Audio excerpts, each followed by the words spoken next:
Hello বন্ধুরা, ভালোবাসার সকল রকমের গল্প পেতে এক্ষুনি আমাদের খোকনস ফিল্ম চ্যানেলটি সাবস্ক্রাইব করে পাশ থাকা বেল আইকনটি বাজিয়ে দিও। সবেমাত্র ভার্সিটির গেট দিয়ে ভার্সিটিতে ঢুকলাম আর তখনই কারো ডাক, এই ছেলে এদিকে আয়। কথাটা শুনে পিছনে তাকালাম, দেখলাম এক গ্রুপ মেয়ে আমাকে দেখে হাসছে আর ডাক দিচ্ছে। আমি স্বভাবতই একটু রাগী, তাদের এমন হাসাহাসি দেখে অনেকটা রাগ উঠে গেল, কিন্তু রাগটা কোনোভাবে দমিয়ে ওদের সামনে যাব, ঠিক তখনই আশেপাশের ছাত্রছাত্রীগুলো বলা বলি করছে। আজ ছেলেটার না জানি কি হয়। আমি শুধু চুপচাপ শুনছি আর ওই মেয়েদের দিকে এগোচ্ছি। অবশেষে রাগটা সংযত রেখেই ওদের সামনে গেলাম, গিয়েই সালাম দিলাম। আসসালামু আলাইকুম আপু। বাহ বাহ, ছেলেটা তো দেখছি আগে থেকেই তোকে চেনে রে। একটা মেয়েকে উদ্দেশ্য করে মেয়েটা কথাটা বলল। আপু, আমাকে ডাক দিয়েছেন? দিচ্ছি। তোর সাহস তো কম না, তুই আমার সামনে এভাবে দাঁড়িয়ে কথা বলছিস। মাটিতে বস। মনে হয় গ্রুপ লিডার। আপু, এভাবে কথা বলছেন কেন? আমি কিন্তু আপনার ছোট হব না, আর অপরিচিতদের সাথে একটু ভালোভাবে। ওই চুপ, তোকে ডায়লগ বলতে বলিনি, চুপ করে বস। আরে মিম, দেখ দেখ এই ছেলেটার কত সাহস, এখনো বসছে না। পাশের একটা মেয়ে। দে তো একটা কানের নিচে থাপ্পড়। আমার তখন কেন জানি অনেক রাগ উঠছে, কিন্তু আমার কেন জানি মনে হচ্ছে এরা কোনো ধনী দোলালি। যাই হোক, আমি ভদ্রভাবে বললাম, আপু আমি কিন্তু কিছুই করিনি, তাহলে আমি মারবেন কেন? কথাটা বলাই গ্রুপ লিডার মিম হেব্বি রেগে যায়, আমার কলারটা ধরে মাটিতে বসালো আর বলে উঠল, এই তুই জানিস আমি কে? আমি এই শহরের সবচেয়ে বড় নেতার মেয়ে। আমার ভয় পুরো ভার্সিটি কাঁপে। আমি কারোর সাথে বেশি কথা বলতে পছন্দ করি না। আর তুই এত কথা বলছিস কেন? দেখলাম মেয়েটা হেব্বি রেগে গেছে আর রেগে কথা বলছে। চারপাশে তাকিয়ে দেখলাম সব ছাত্রছাত্রীরা এমন ভাবে আমার দিকে তাকাচ্ছে যেন আমি কোনো বাঘের খাঁচার ভিতরে আছি। আমি চুপচাপ কথা শুনেছি ওদের। তখনই নেতার মেয়ে বলে উঠল, তোর নাম কি? জি, তন্ময় হাসান। বাসা কোথায়? আসলে আপু আমি গ্রামের ছেলে, গ্রাম থেকে এসেছি আর এখানে লেখাপড়া করব। ছি ছি, গ্রামের ক্ষেত। পাশে মেয়েগুলো এগুলো বলছে আর হাসাহাসি করছে। অনেক রাগ উঠেছিল, ভাবছিলাম কিছু একটা করব, কিন্তু মুহূর্তেই ভিতরে চিন্তাটা শেষ হয়ে গেল। কারণ আমি এখানে পড়ালেখার জন্য এসেছি আর ওদের সাথে আমি এমনিতেই পেরে উঠবো না, তাই চুপচাপ আছি আর শুনছি শুধু। আপু, গ্রামের মানুষেরা কি মানুষ না? না, ওরা মানুষ না, ওরা খ্যাত, আবর্জনা। আপু আমি তাহলে যাই? কই যাবি? জি আপু, ভার্সিটিতে। গিয়ে কি করবি? আসলে আপু আজ প্রথম দিন তো, তাই ক্লাস করব। তুই তো আজ ক্লাস করতে পারবি না। কি বলছেন আপু, কিন্তু কেন? ওই এত আপু আপু কইরা ইমোশনাল করার চেষ্টা করবি না। তুই আজকে আমার সামনে বইসা বইসা গান গাইবি, নাচবি, আর আমরা সবাই এগুলো দেখব। আপু আমি তো এগুলো পারি না। পারবি না বললে তো হবে না। সত্যি এগুলো পারি না। তাহলে মুরগি হ। কিভাবে হব? মাথা নিচে দিয়ে।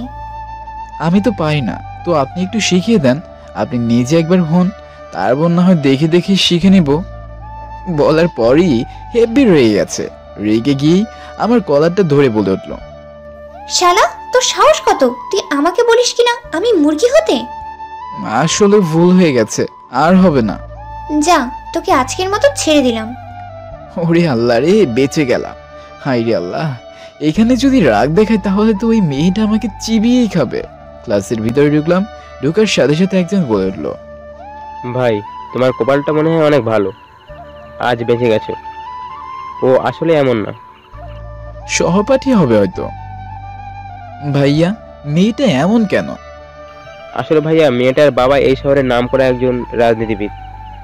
মেয়েটাকে অনেক ভালোবাসে, মেয়ের খুশির জন্য সব করতে পারে, আর এই জন্য মেয়েটাকে সবাই ভয় পায়। কেউ কিছু বলে না? ভাই কারো এমন সাধ্য নেই, সবাই এখানে লেখাপড়া করার জন্যই আসে, তাই কেউ অযথা ঝগড়া বাড়াতে যায় না। আর কলেজের সব ছেলেকে ও এমন করে। আমি কি বলবো কিছুই বুঝতেছি না। তারপর ওই ছেলের কাছ থেকে মেয়েটার পুরো ডিটেলস নিলাম।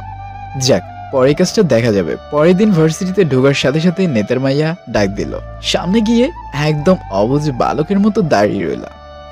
কি রে তন্ময়, আজ এবার দাঁড়িয়ে আছিস কেন? নিচে বস।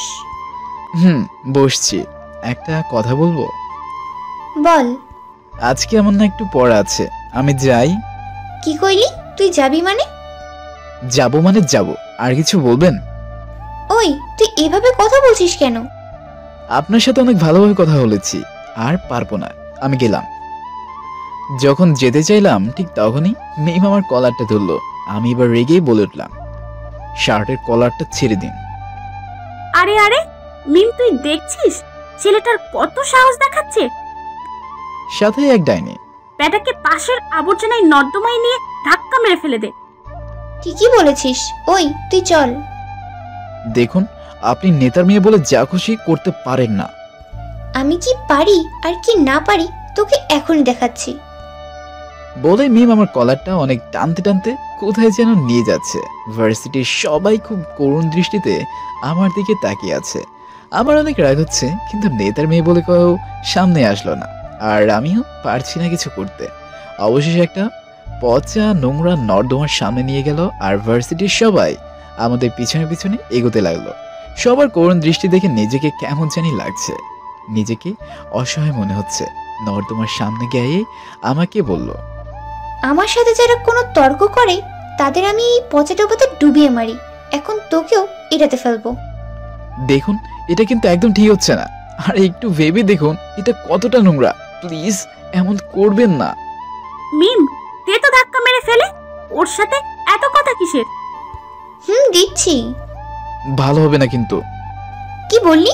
তুই আমাকে ভয় দেখাচ্ছিস? তাহলে দেখ এর মজা কত। তখনই খেয়াল করে দেখলাম আমার অবস্থা দেখে আশেপাশের মানুষগুলো একদম বোবা হয়ে গেছে, খুব অসহায় ভাবে তাকাচ্ছিল আমার দিকে। মিম আর তার বান্ধবীরা যখন আমাকে ধাক্কা মেরে ফেলে দিতে চাইলো, তখনই কেন জানি নিজেকে গরিবের শাকিব খান মনে হইল। আমি কোথা থেকে যেন 3 কেজি শক্তি পাইলাম, দিলাম সবগুলোর শরীর সমস্ত শক্তি দিয়ে ধাক্কা। একসাথে মিম সহ আর 2 জন নোংরা ডোবায় গলা পর্যন্ত ডুবে গেল, আর বাকি রাক্ষসীগুলো দৌড়ে পালালো। মুহূর্তে সবাই সমস্ত শক্তি দিয়ে চিৎকার করে আওয়াজ করলো। সবার মুখে একটা স্লোগান, তন্ময় তন্ময় তন্ময়। আর ডোবা থেকে মিম চিৎকার করে বলে উঠলো, ওয়াক্তু, কি বিচ্ছিরি গন্ধ! ছোট লোকের বাচ্চা, তোকে আমি শেষ করে ফেলবো। আরে ম্যাম, আগে একটু নিজেকে পরিষ্কার করেন, আর পরিষ্কার করার জন্য আরবিক ব্যবহার করেন। কথাটা বলার পর সবাই অনেক জোরে জোরে শব্দে হেসে উঠল। আর তখনই মিম অনেক রেগে আগুন হয়ে বলে উঠল, তন্ময়, তোরে আমি দেখে নিব। দেখাল গ্যারাইম্মা মাল, বেদাল স্যার অরিজিনাল। আরে মিয়ারা, আগেই কইছি আমি গরিবের শাকিব খান হয়ে গেছি, তাই ডায়লগ মারলাম। যাই হোক, মিমকে বলে উঠলাম যা পরে করুক। বলেই আমি ক্লাসের দিকে গেলাম, আর মিম তো দুর্গন্ধে মরছে। মরুক, নেতার মাইয়া, তাতে কি, আমার তো কিনা নেয়নি। কলেজে ঢোকার পরই সবাই আমাকে হেব্বি খাতে শুরু করেছে। যে চিনে সেও করছে, যে না চিনে সেও করছে। ব্যাপারটাই তো বুঝলাম না। হঠাৎ আমার একটা নতুন বন্ধু বলে উঠলো, ভাইরে তুমি একেবারে ফাটিয়ে দিছো। এই মেয়েটার জন্য ভার্সিটির সব ছেলেগুলো একটু শান্তিতে থাকতে পারছে না, সবাইকে অনেক জ্বালাচ্ছে, কিন্তু কেউ প্রতিবাদ করতে পারছে না, নীরবে সব সহ্য করেছে। আর তুমি 2 দিন ভার্সিটিতে এসেই আজ তুমি একটা এর উচিত জবাব দিছো। আমি এবার এমনই, যদি সবাই আমার সাথে থাকো তাহলে ওকে জব্দ করতে আমার বেশি দিন লাগবে না। ভাই, মেয়েটা অনেক ডেঞ্জারাস, বুঝোই তো, নেতার মেয়ে বলে কথা, কিন্তু আমরা তোমার সাথে আছি। সবাই একটা কথাই বললো, সবাই আমার সাথে আছে। ধন্যবাদ সবাইকে। ভাই, মেয়েটা তো অনেক খারাপ, কিছু তো একটা করবেই। করবে, আমিও জানি, সেই জন্য তো একটা বুদ্ধি করেছি। সবাই আমার কথাগুলো একটু শোনো, তারপর বুদ্ধিটা সবাইকে দিয়ে দিলাম। পরের দিন জানি অনেক কিছু হবে, দেখা যাক কে কি করতে পারে। পরের দিন ভার্সিটিতে গেলাম, যাওয়ার পরই অনেকেই অনেক কথা বলছে, সবাই বলা বলি করছে আমি নাকি আজকেই শেষ। হঠাৎই নতুন বন্ধু রনি এসে বলল, তন্ময়, তুই কেন আজ ভার্সিটিতে এসেছিস? কেন কেন রে ভাই, কি হয়েছে? কি হয়নি সেটা বল। আরে ভাই, কি হয়েছে সেটা তো বলবি। আজকে মিম অনেক রেগে প্রিন্সিপাল স্যারের কাছে নালিশ করেছে। ও এই কথা, আমি তো ভেবেছি ওর নেতা ওর বাপকেও সাথে নিয়ে এসেছে। ভাই কি হবে বুঝতেছিস না? তোর কি একটুও ভয় হচ্ছে না? দেখ ভাই, আমি গ্রামের মানুষ, তাই এত প্যাচ বুঝি না, যা বলার সরাসরি করব। আর তুই সবাইকে গতকালের প্ল্যান সম্পর্কে বলেছিস? বলেছি তো, আর সবাই তো সে অনুযায়ী তৈরি। Very good. চল এবার। সবাই গতকালের প্ল্যান অনুযায়ী একটা রুমে আমার জন্য অপেক্ষা করছিল। আমি যাওয়ার পর সবাই আমার সাথে কথা বলা শুরু করলো। তন্ময় ভাই এসেছিস? ভাই, আর সবকিছু তৈরি তো? হুম। তাহলে শুরু করে দাও। তখন সাথে সাথেই কষায়ের দোকান থেকে আনা গরুর রক্ত আমার পুরো জামা সহ শরীরটা ভরে দিল, আর আমার শরীরে মাথায় ব্যান্ডেজ করা হলো, আর আমি অভিনয়টা জমিয়ে দিলাম। আমাকে এমন একটা অবস্থা করেছে যেন মনে হচ্ছে আমাকে অনেক মারধর করে রক্তাক্ত করে ফেলেছে, আর আমি জ্ঞান হারিয়ে ফেলেছি। এবার জমবে খেলা। সবাই আমাকে প্ল্যান মতো কুলে তুলে নিয়ে প্রিন্সিপালের কাছে নিয়ে গেল। আমি চোখ বুঝে শুধু শুনছি। আমাকে দেখেই প্রিন্সিপাল স্যার বলে উঠল, এ কি হয়েছে ওর? এত রক্ত কেন? আসলে স্যার, আজকে তন্ময় ভার্সিটিতে আসার পরই আমাদের নেতার মেয়ে ওকে লোক ভাড়া করে অনেক মেরেছে। দেখুন স্যার, ছেলেটা জ্ঞান হারিয়ে ফেলেছে। কি বলছো এগুলো? মিম আমাকে ওর নামে অভিযোগ দিয়ে গেছে আর বলে গেছে ওকে নাকি শেষ করেই ফেলবে, আর মেয়েটা তাই করলো। মনে মনে ভাবলাম, এই রে কাম সারছে। মিমের কথাই মিমি এখন পেছে পড়ে গেল। তার মানে মিম বলেছিল আমাকে শেষ করে দিবে, আর আমার বুদ্ধিটা দেখছি সে ধরনের কাজ করছে। লুঙ্গিটা দিতে মন চাইছে, কিন্তু আর একটু সবর করলাম। মিমকে কতবার না করলাম ওর ব্যবস্থা আমি নিজে করব, তারপরে এমনটা করলো। স্যার, গ্রামের সহজ সরল পোলাডারে এভাবে মারছে। স্যার, এর বিচার করতে হবে। ও আমাদের সবাইকে এমন করে। নেতার মেয়ে বলে কি পুরো ভার্সিটি কিনে নিয়েছে? আমরা বিচার চাই, কি বলে সবাই? আমরা বিচার চাই বলেই সবাই চিৎকার করে উঠলো। স্যার সবাইকে শান্ত থাকতে বলল, আর মিমকে ডাক দিল। একটু পর মিম আসলো, আর আসার সাথে প্ল্যান মতো সবাই অনেক আন্দোলন শুরু করে দিল। ঠিক তখনই স্যার বলে উঠলো, মিম তুমি কাজটা ঠিক করনি, তোমাকে বলেছিলাম তুমি ওকে কিছু করো না, তারপরও কেন এমন ভাবে মারলে? মিম আমার এই অবস্থা দেখে ভূত দেখার মতো অবস্থা হয়ে গেল, আর চোখ দুটো বড় বড় করে বলে উঠলো, স্যার বিশ্বাস করেন, আমি এগুলো কিছুই করিনি, সবই ওদের প্ল্যান। একদম চুপ মিম, তোমার বাবা একজন অনেক বড় নেতা, তাই বলে তুমি অন্তত আমার কথাটা রাখতে। আর তুমি নিজেই তো বলে গেল আজকে ওকে শেষ করে দিবে, আমার কথাটা তুমি রাখলে না মিম? স্যার, আর কোনো কথা বলবে না, এখন ওর চিকিৎসার খরচ তুমি দিবা, আর এখন ওকে তুমি হসপিটালে নিয়ে যাবা। স্যার আমি পারবো না, আমি টাকা দিয়ে দিচ্ছি, কিন্তু ওর মতো ছেলেকে আমি নিয়ে যেতে পারবো না। তুমি নিয়ে যাবে তো যাবেই। ইস কি যে মজা লাগছে রে, নেতার মেয়েকে খেতার মতো। হঠাৎই মুখোশকে বের হয়ে গেল, থাক স্যার, আমাকে নিয়ে যেতে হবে না, শুধু টাকা দিলে হবে, আর আমি একাই। কে বলছে এই কথা? তার মানে তুমি ঠিক আছো? প্রিন্সিপাল স্যার অন্যদিক থেকে মুখটা আমার দিকে তাকালো, আর হেভি রেগে বলে উঠলো, হায় রে আল্লাহ, এবার কি হবে? ফুর্তির ঠেলায় এটা কি করলাম, এখন কি হবে? আমি না অজ্ঞান হবে ভান করছি। হায় আল্লাহ, মিমকে বাস দিতে গিয়ে কি আমি নিজেই। দেখছেন স্যার, ও কথা বলছে। মিমও অন্যদিকে তাকিয়েছিল, কথার আওয়াজ পেয়ে আমার দিকে তাকিয়ে বললো, আর তখনই আমার বন্ধু রনি বলে উঠলো, আরে আপনারা কি ভুলভাল বলছেন? ছেলেটা জ্ঞান হারানো অবস্থায় আবার কথা বলবে কেমনে? কথাটা তো আমিই বলছি। তুমি বলছো? তাহলে ওর মুখের সামনে থেকে যে কথাটা শুনলাম। আরে না স্যার, আমি ওর মুখের সামনে থেকে কথা বলছি, তাই এমনটা শুনতেছেন হয়তো। আর তখনই সজীব বলে উঠলো, এই তোরা এগুলো কি করছিস? এত ঢং ভালো লাগছে না। এই রে শালা আবার কি বলে উঠলো, ঢং? একে তো একটু বেঁচে গেলাম রনির কথায়, আর শালা না জানি কি করে, মন চাচ্ছে অজ্ঞানের ভান না করে দৌড় মারে। কিন্তু সজীব আবার বলে উঠলো, আপনাদের ঢং দেখে আর ভালো লাগছে না। একটা ছেলে রক্তাক্ত অবস্থায় মৃত্যুর সাথে পড়ে ঢলে পড়েছে এখানে, আর আপনারা এভাবে তর্ক করে সময় নষ্ট করতেছেন। বাহ বাহ, ভালোই তো। আরে এই শালাই তো একদম ফাটিয়ে দিছে রে, মনে মনেই বললাম। ঠিকই বলছো সজীব, তাড়াতাড়ি ওকে হসপিটালে নিয়ে যাও, আর মিম টাকাটা এক্ষুনি দিয়ে দাও, নয়তো। এই দিচ্ছি স্যার, এই নাও, এখানে 20,000 আছে, তাড়াতাড়ি নিয়ে যাও। এই দিন বলেই আমাকে নিয়ে বের হচ্ছে, তখনই আমি মিমকে চোখ মারলাম। তারপরে আমরা ফুরুত করে চলে গেলাম। আমাকে হাসপাতালে নেওয়ার জন্য অ্যাম্বুলেন্স তুললো, আর আমরা চলে গেলাম মাঝ রাস্তায় এসে প্ল্যান মতো গাড়ির ড্রাইভারকে কিছু দিয়ে বিদায় করে রনিদের বাসায় চলে গেলাম। গিয়ে এক একজন বলা শুরু করলো, তন্ময়, মামা, তুই একটা মালি রে। আমরা ওই মেয়েকে এতদিন ধরে কিছুই করতে পারলাম না, আর শালা তুই। হ্যাঁ মামা, হাসা কথা কইছস। তন্ময় কামডা করছে কা। আরে কি আর কমু, শেষমেশ নেতার মেয়ের কাছ থেকে এভাবে এতগুলো টাকা ভাবতেই তো আনন্দ লাগছে রে। আরে তোরা শুধু আমার সাথে থাকিস, দেখবি ওই নেতার মেয়ের এমন অবস্থা করবো একেবারে কেল্লা ফতে। মই গ্যারাম বাবা, ভেজল স্যার অরিজিনাল।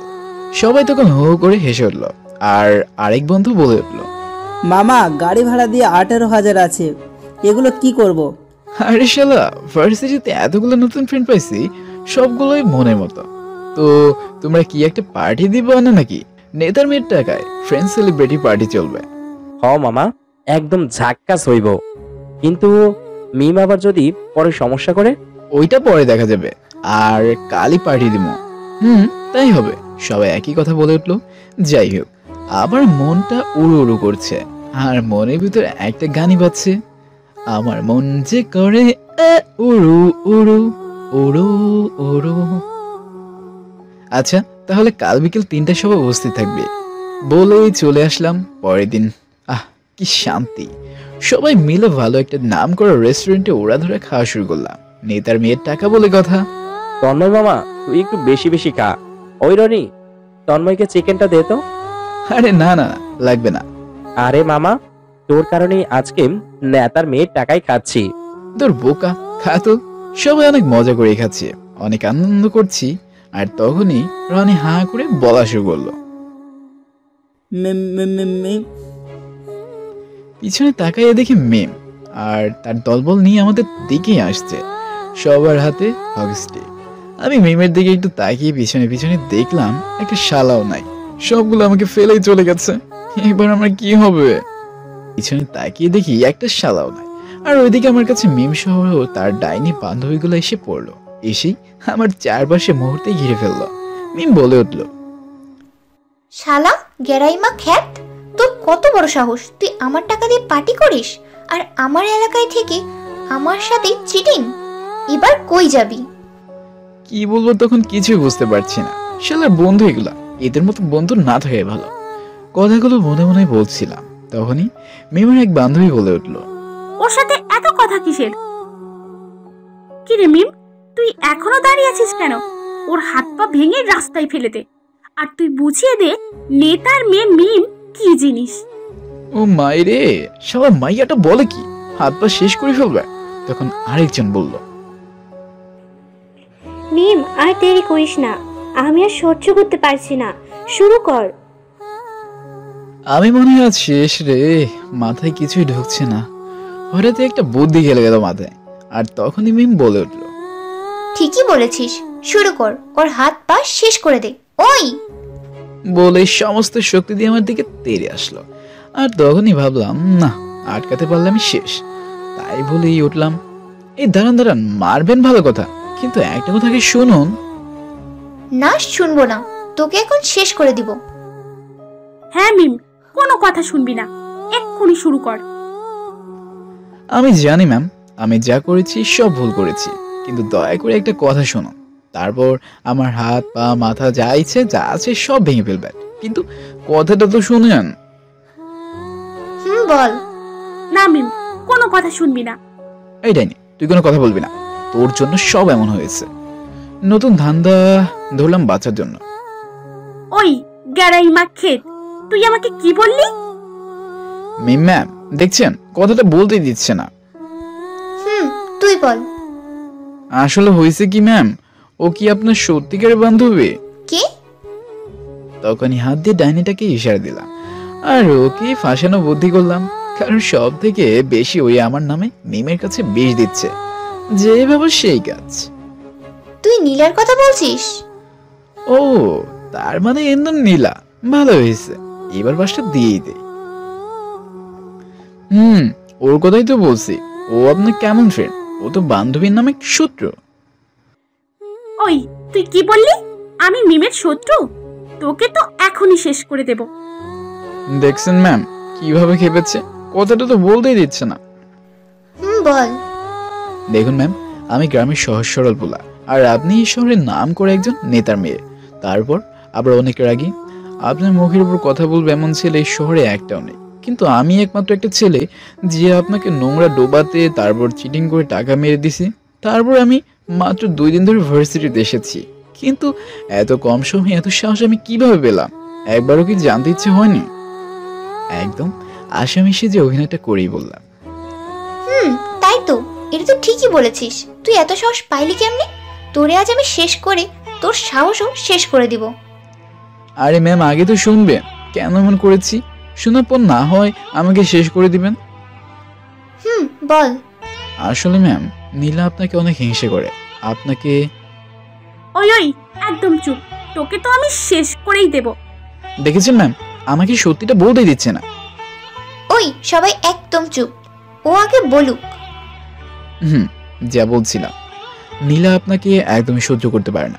আপনি নাকি কলেজে কুইন হয়ে আছেন, তাই নীলা এটা সহ্য করতে পারে না। আর যার কারণে নীলা আমাকে টাকা দিয়ে বলল যেন আপনার সাথে এগুলো করি।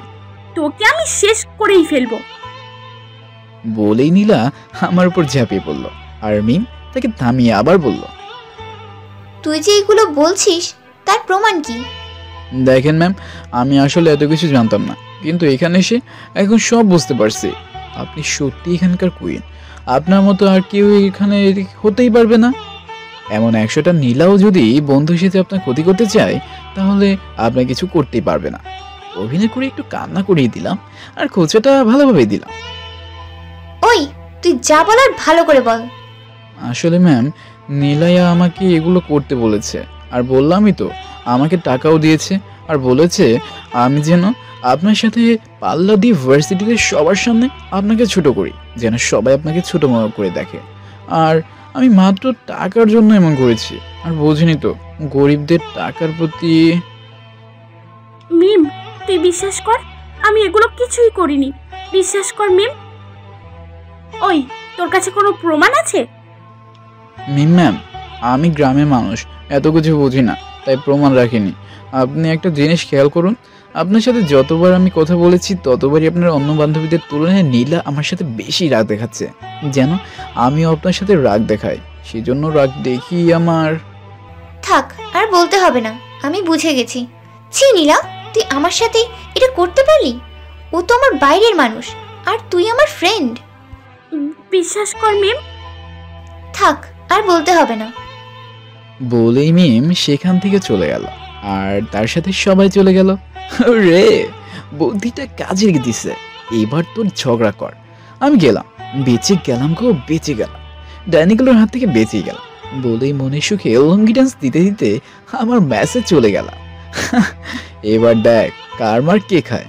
আমার নামও তন্ময়, গ্যারাইন মামাল, একেবারে ভেজাল স্যার অরিজিনাল। পরের দিন ভার্সিটিতে অক্ষত অবস্থায় হেব্বি একটা ভাব নিয়ে গেলাম।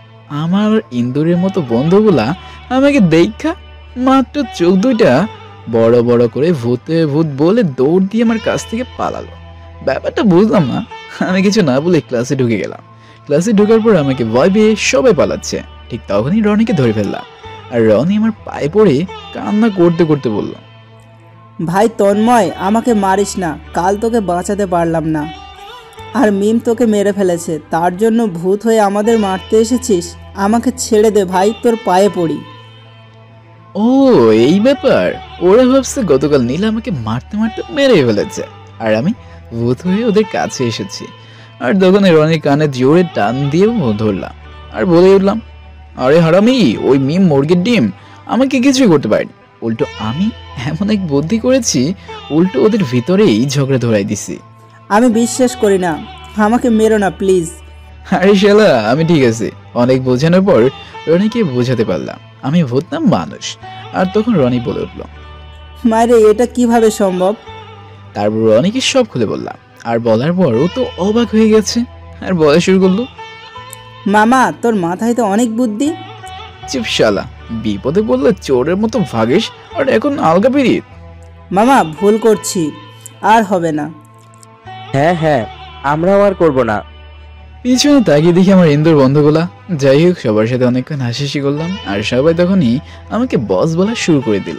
ক্লাস শেষ, সবাই বসে কথা বলছিলাম, হঠাৎ রনি বলে উঠলো, তন্ময়, আগামী মাসে আমাদের ভার্সিটিতে স্টুডেন্ট প্রতিনিধি নির্বাচন, আর মিমের ভয়ে কেউ অংশগ্রহণ করতে পারে না। ও বিনা প্রতিদ্বন্দ্বিতায় জয়লাভ করে, আর কেউ সাহসও পায় না নির্বাচনে প্রার্থী হিসাবে অংশগ্রহণ করতে। এত কথা বলার দরকার কি? যেটা বলতে চাস বলে ফেল। আমি বলছিলাম, তুই এই নির্বাচনে মিমের বিপক্ষে প্রার্থী হিসাবে অংশগ্রহণ কর। তুই শিওর জয়লাভ করবি, আর আমরা বাকিটা দেখব। আয় শোন, বাবা মা পাঠাইছে এখানে লেখাপড়া করতে, তাছাড়া নির্বাচন করতে এত টাকা পাবো কই? তুই শুধু রাজি এই কথাটা বল, টাকার চিন্তা আমরা করব। ঠিক আছে, তাহলে আমি রাজি। পরের দিন নির্বাচনে আমাকে প্রতিদ্বন্দ্বী হিসেবে শুনে মিম হেব্বি রয়ে গেছে আমার উপর, আর তখনই আমার কাছে রেগে আসলো। কি রে, তুই নাকি স্টুডেন্ট নির্বাচন করবি? হুম। তোর সাহস হলো কিভাবে তুই আমার প্রতিদ্বন্দ্বী হিসেবে অংশগ্রহণ করতে? তোকে তো আমি শেষ করে ফেলবো, ফইন্নির পোলা। দেখুন ম্যাম, আপনি যা করার করতে পারেন, আমি অংশগ্রহণ করব। দেখ, ভালোই বলে দিচ্ছি, আজ পর্যন্ত এই ভার্সিটিতে আমার গোষ্ঠীর বিপক্ষে কেউ প্রতিযোগিতা করেনি, কারো সাহসও হয়নি। আর তুই গ্রামের একটা ফইন্নির পোলা হইয়া তুই আমার বিপক্ষে? শুনুন, স্টুডেন্ট নির্বাচনে অংশগ্রহণ করবই আমি, এটাতে সবারই অধিকার আছে, আর আমি বলছি তো অংশগ্রহণ করব। আপনি যা করে করতে পারেন। বলার সাথে সাথে মিম আমার গালে চড় দিতে চেষ্টা করলো, আর আমিও তার হাতে ধরে হাতে একটা মোচড় দিলাম। ওরে বাবারে, আমার হাত ভেঙে ফেলেছে, ওরে মারে, ওরে বাবারে। আরে আরে, কি হয়েছে গো ম্যাম, ব্যথা পাইছেন? হারামির বাচ্চা, আমার হাত মোচড় দিয়ে আবার কথা বলছিস? আমিও যদি তোর কিছু করতে না পারি তাহলে আমার নামও মিম না। বলেই মিম চলে যেতে লাগলো। দেখা যাবে কে কি করতে পারে, আমিও হাত ছাড়বো না। আমি গ্রামের ছেলে, তাতে কি? ওর মতো নেতা অহংকার রাগী মেয়েকে আমিও শাস্তি করব। তখনই পিছন থেকে রনি বলে উঠলো, মামা হেব্বি রেগে গেছে রে। রাগুক, তাতে আমার কি? তোর সাথে রাখলে তো আমি মরুভূমি তো মাছ চাষ করতে পারবো। শালায় বলে কি, মরুভূমিতে বাঁশ চাষ? আর কোনো কিছু পাসনি? আরে শালা, বাঁশ যে কত কাজে লাগে রে, মরলেও বাঁশ সাথে দিয়ে খবর দেয়।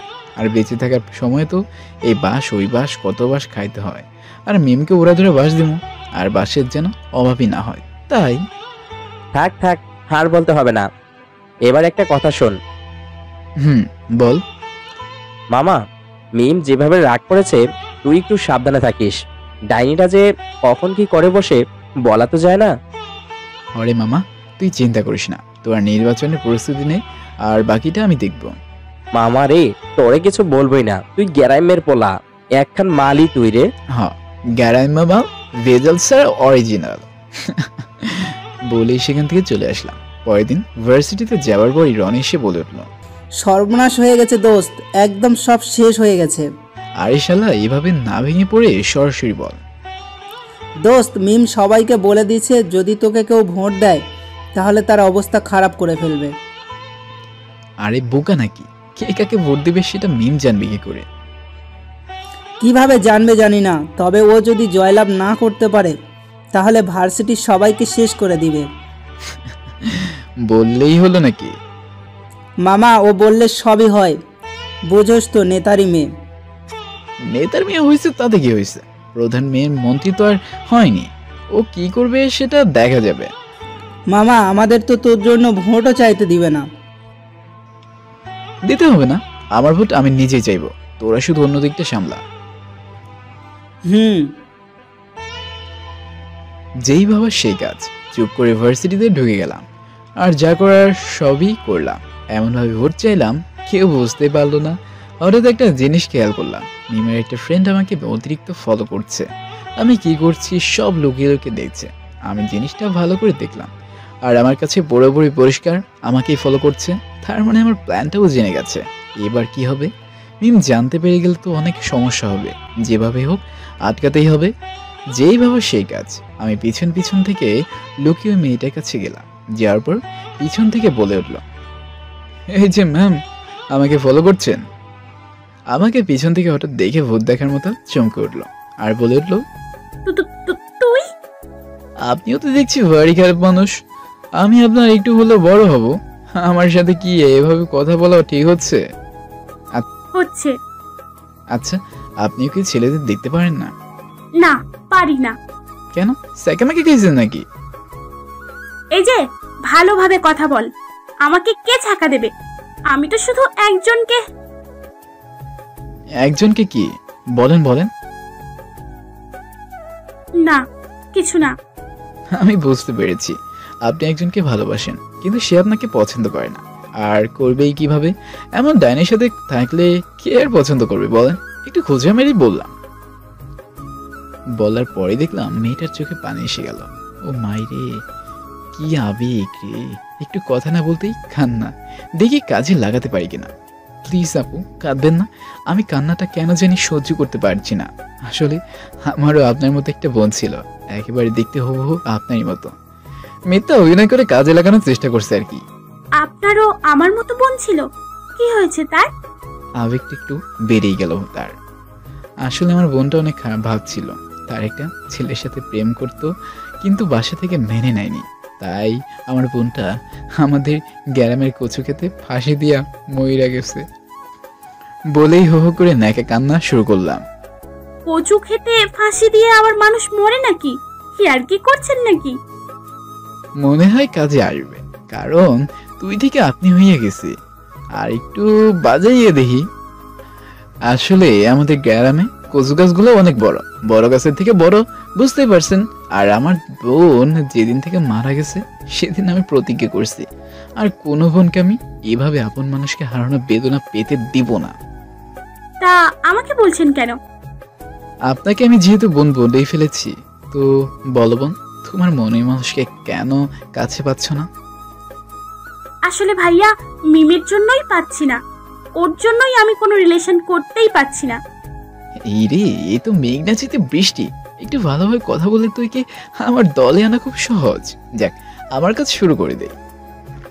কি, মিমির এত বড় সাহস! ও আমার বোনকে এভাবে কষ্ট দিচ্ছে।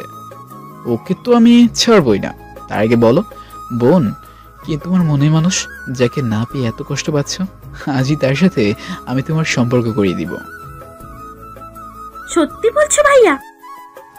হুরে, ভাইয়া হয়ে গেছে এবার তো। কিন্তু মিম যদি আমাকে আর আপনাকে কিছু করে? কিছু করতে পারবে না। যখন আমি স্টুডেন্টদের নেতা হব, তোমার মানুষটাকে পেতে হলে আগে আমাকে জয়লাভ করতে হবে। আমি আপনাকে সাহায্য করব, কিন্তু আমাকে ঢপ দেবেন না তো? তুমি তো এখন আমার মায়ের পেটে তালতো বোন, তোমাকে মিথ্যা বলবো কেন? তুমি শুধু আমাকে হেল্প করো, বাকিটা তুমি সময় হলে বুঝবা। এই তন্ময় কাউকে টপ দেয় না, কারণ আমি গ্যারাইমামা ভেজলসের অরিজিনাল। ঠিক আছে ভাইয়া, আপনি কোনো চিন্তা করবেন না। আমি মিমের ভোট চাইতে গিয়ে সবাইকে মিমের অগোচরে বলে দেব যেন আপনাকে ভোট দেয়। এই তো লক্ষ্মী বোন আমার। আচ্ছা, এখন তাহলে আমি যাই, ক্লাসের টাইম হয়ে যাচ্ছে। আচ্ছা ভাইয়া, আপনি কিন্তু আমার ব্যাপারটা দেখবেন। বলেই ওখান থেকে চলে আসলাম। এসে দেখলাম সব বন্ধু একসাথে বসে আছে। তখনই পকেট থেকে ফোনটা বের করে লুঙ্গি ডান্স গানটা বাজালাম আর লুঙ্গি ডান্স দেওয়া শুরু করলাম। তন্ময়, লুঙ্গি ডান্স দিচ্ছিস কেন? আরে শালারা, তোরাও দে, তারপর বলছি। সবাই একসাথে লুঙ্গি ডান্স দিলাম, তারপর শেষ করে বলে উঠলাম, মামা আজকে হেব্বি একটা কাজ করছি। কি করছিস মামা? একসাথে সবাই বলে উঠলো, তারপর সবাইকে ঘটনাটা বলে উঠলাম। সবাই তো অবাক হয়ে গেছে আর বলে উঠলো, মামা তুই আসলে একটা মাল। হ্যাঁ মামা, গাড়ামে মাল, ভেজাল ছাড়া অরিজিনাল। বলেই সবাই হো হো করে হেসে উঠলো। আস্তে আস্তে নির্বাচন খুব নিকটে চলে আসলো। এরই ভিতর অনেক প্ল্যান করলাম। এরই মধ্যে আমার পাতানোর তালতো বোনটা আসলো, এসেই বলে উঠলো, তন্ময় ভাইয়া, একটা খবর আছে। জি আপু, বলো। আসলে ভাইয়া, কাল মিম লাস্ট বারের মতো আপনাকে জিজ্ঞেস করবে আপনি নির্বাচন থেকে সরে যাবেন কিনা। যদি না সরে যান তাহলে ওর বাবাকে দিয়ে পুরো ভোট কেন্দ্র কিনে নেবে। কি বলছো আপু? এটাই সত্যি। আচ্ছা, তুমি চিন্তা করো না, বাকিটা দেখা যাবে।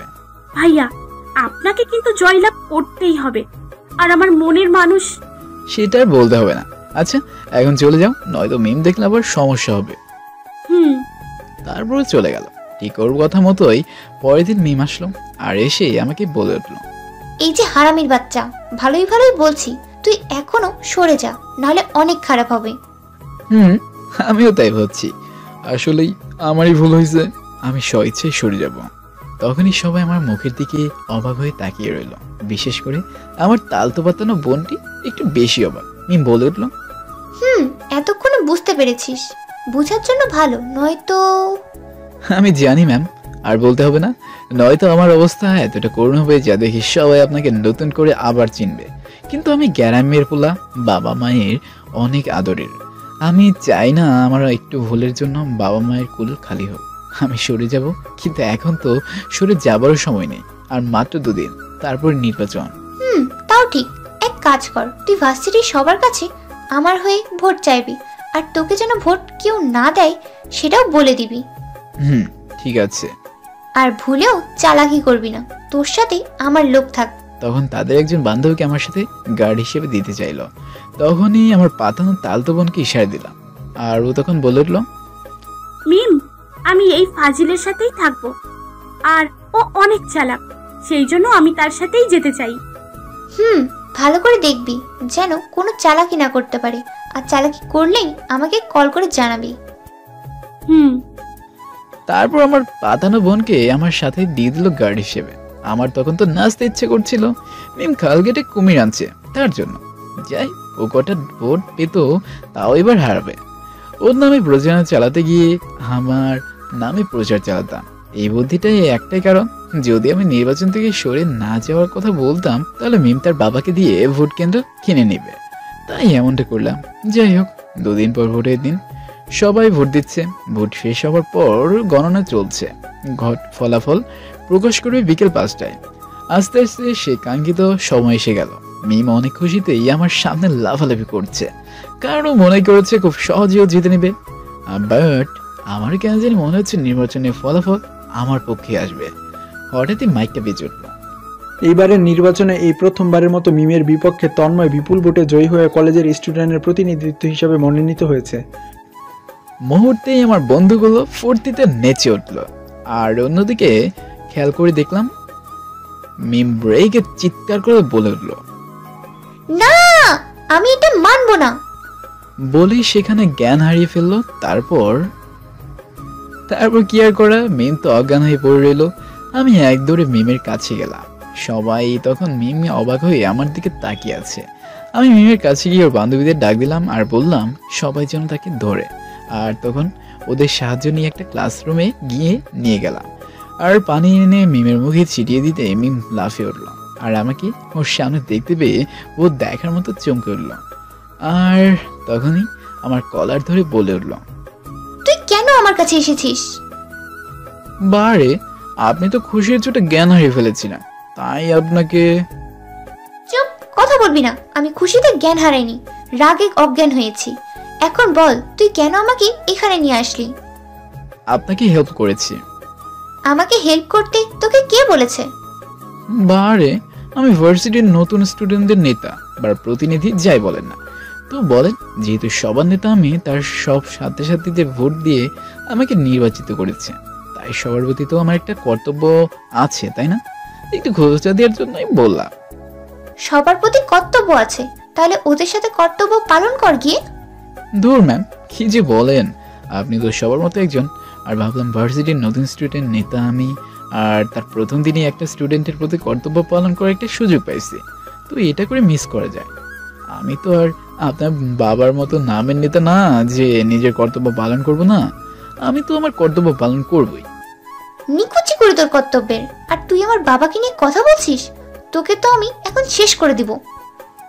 বলেই আমার উপর ঝাঁপিয়ে পড়তে চাইলো, আমার গালে থাপ্পড় মারতে চাইলো। তখনই আমার হেব্বি রাগ উঠে গেল।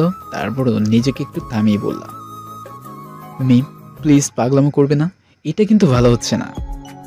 তোর ভালোর গুষ্টি কিলাই, তোরে আমি শেষ কইরা ফেলামু। আর নিজেকে থামাতে না পারলাম না, চিৎকার করে বলে উঠলাম, ওই মেইয়া, তুই পাইছিসটা কি? ভার্সিটির সবাই তোর কথায় উঠবার বসবো? সবাই তোর কথায় উঠলে বসলেও এই তন্ময় আছে কখনো তোর কথায় ধার ধারে না। একটা কথা তোর মনটা কানটা খুললা শুনে রাখ, তোর বাবা এই শহরের নাম করে একজন নেতা, আর তুই নেতার মেয়ে, কিন্তু নেতা না। আর আমি ইউনিভার্সিটির ছাত্র নেতা, এমনকি আজ থেকে তোরও নেতা। সো সাবধানে কথা বলবি।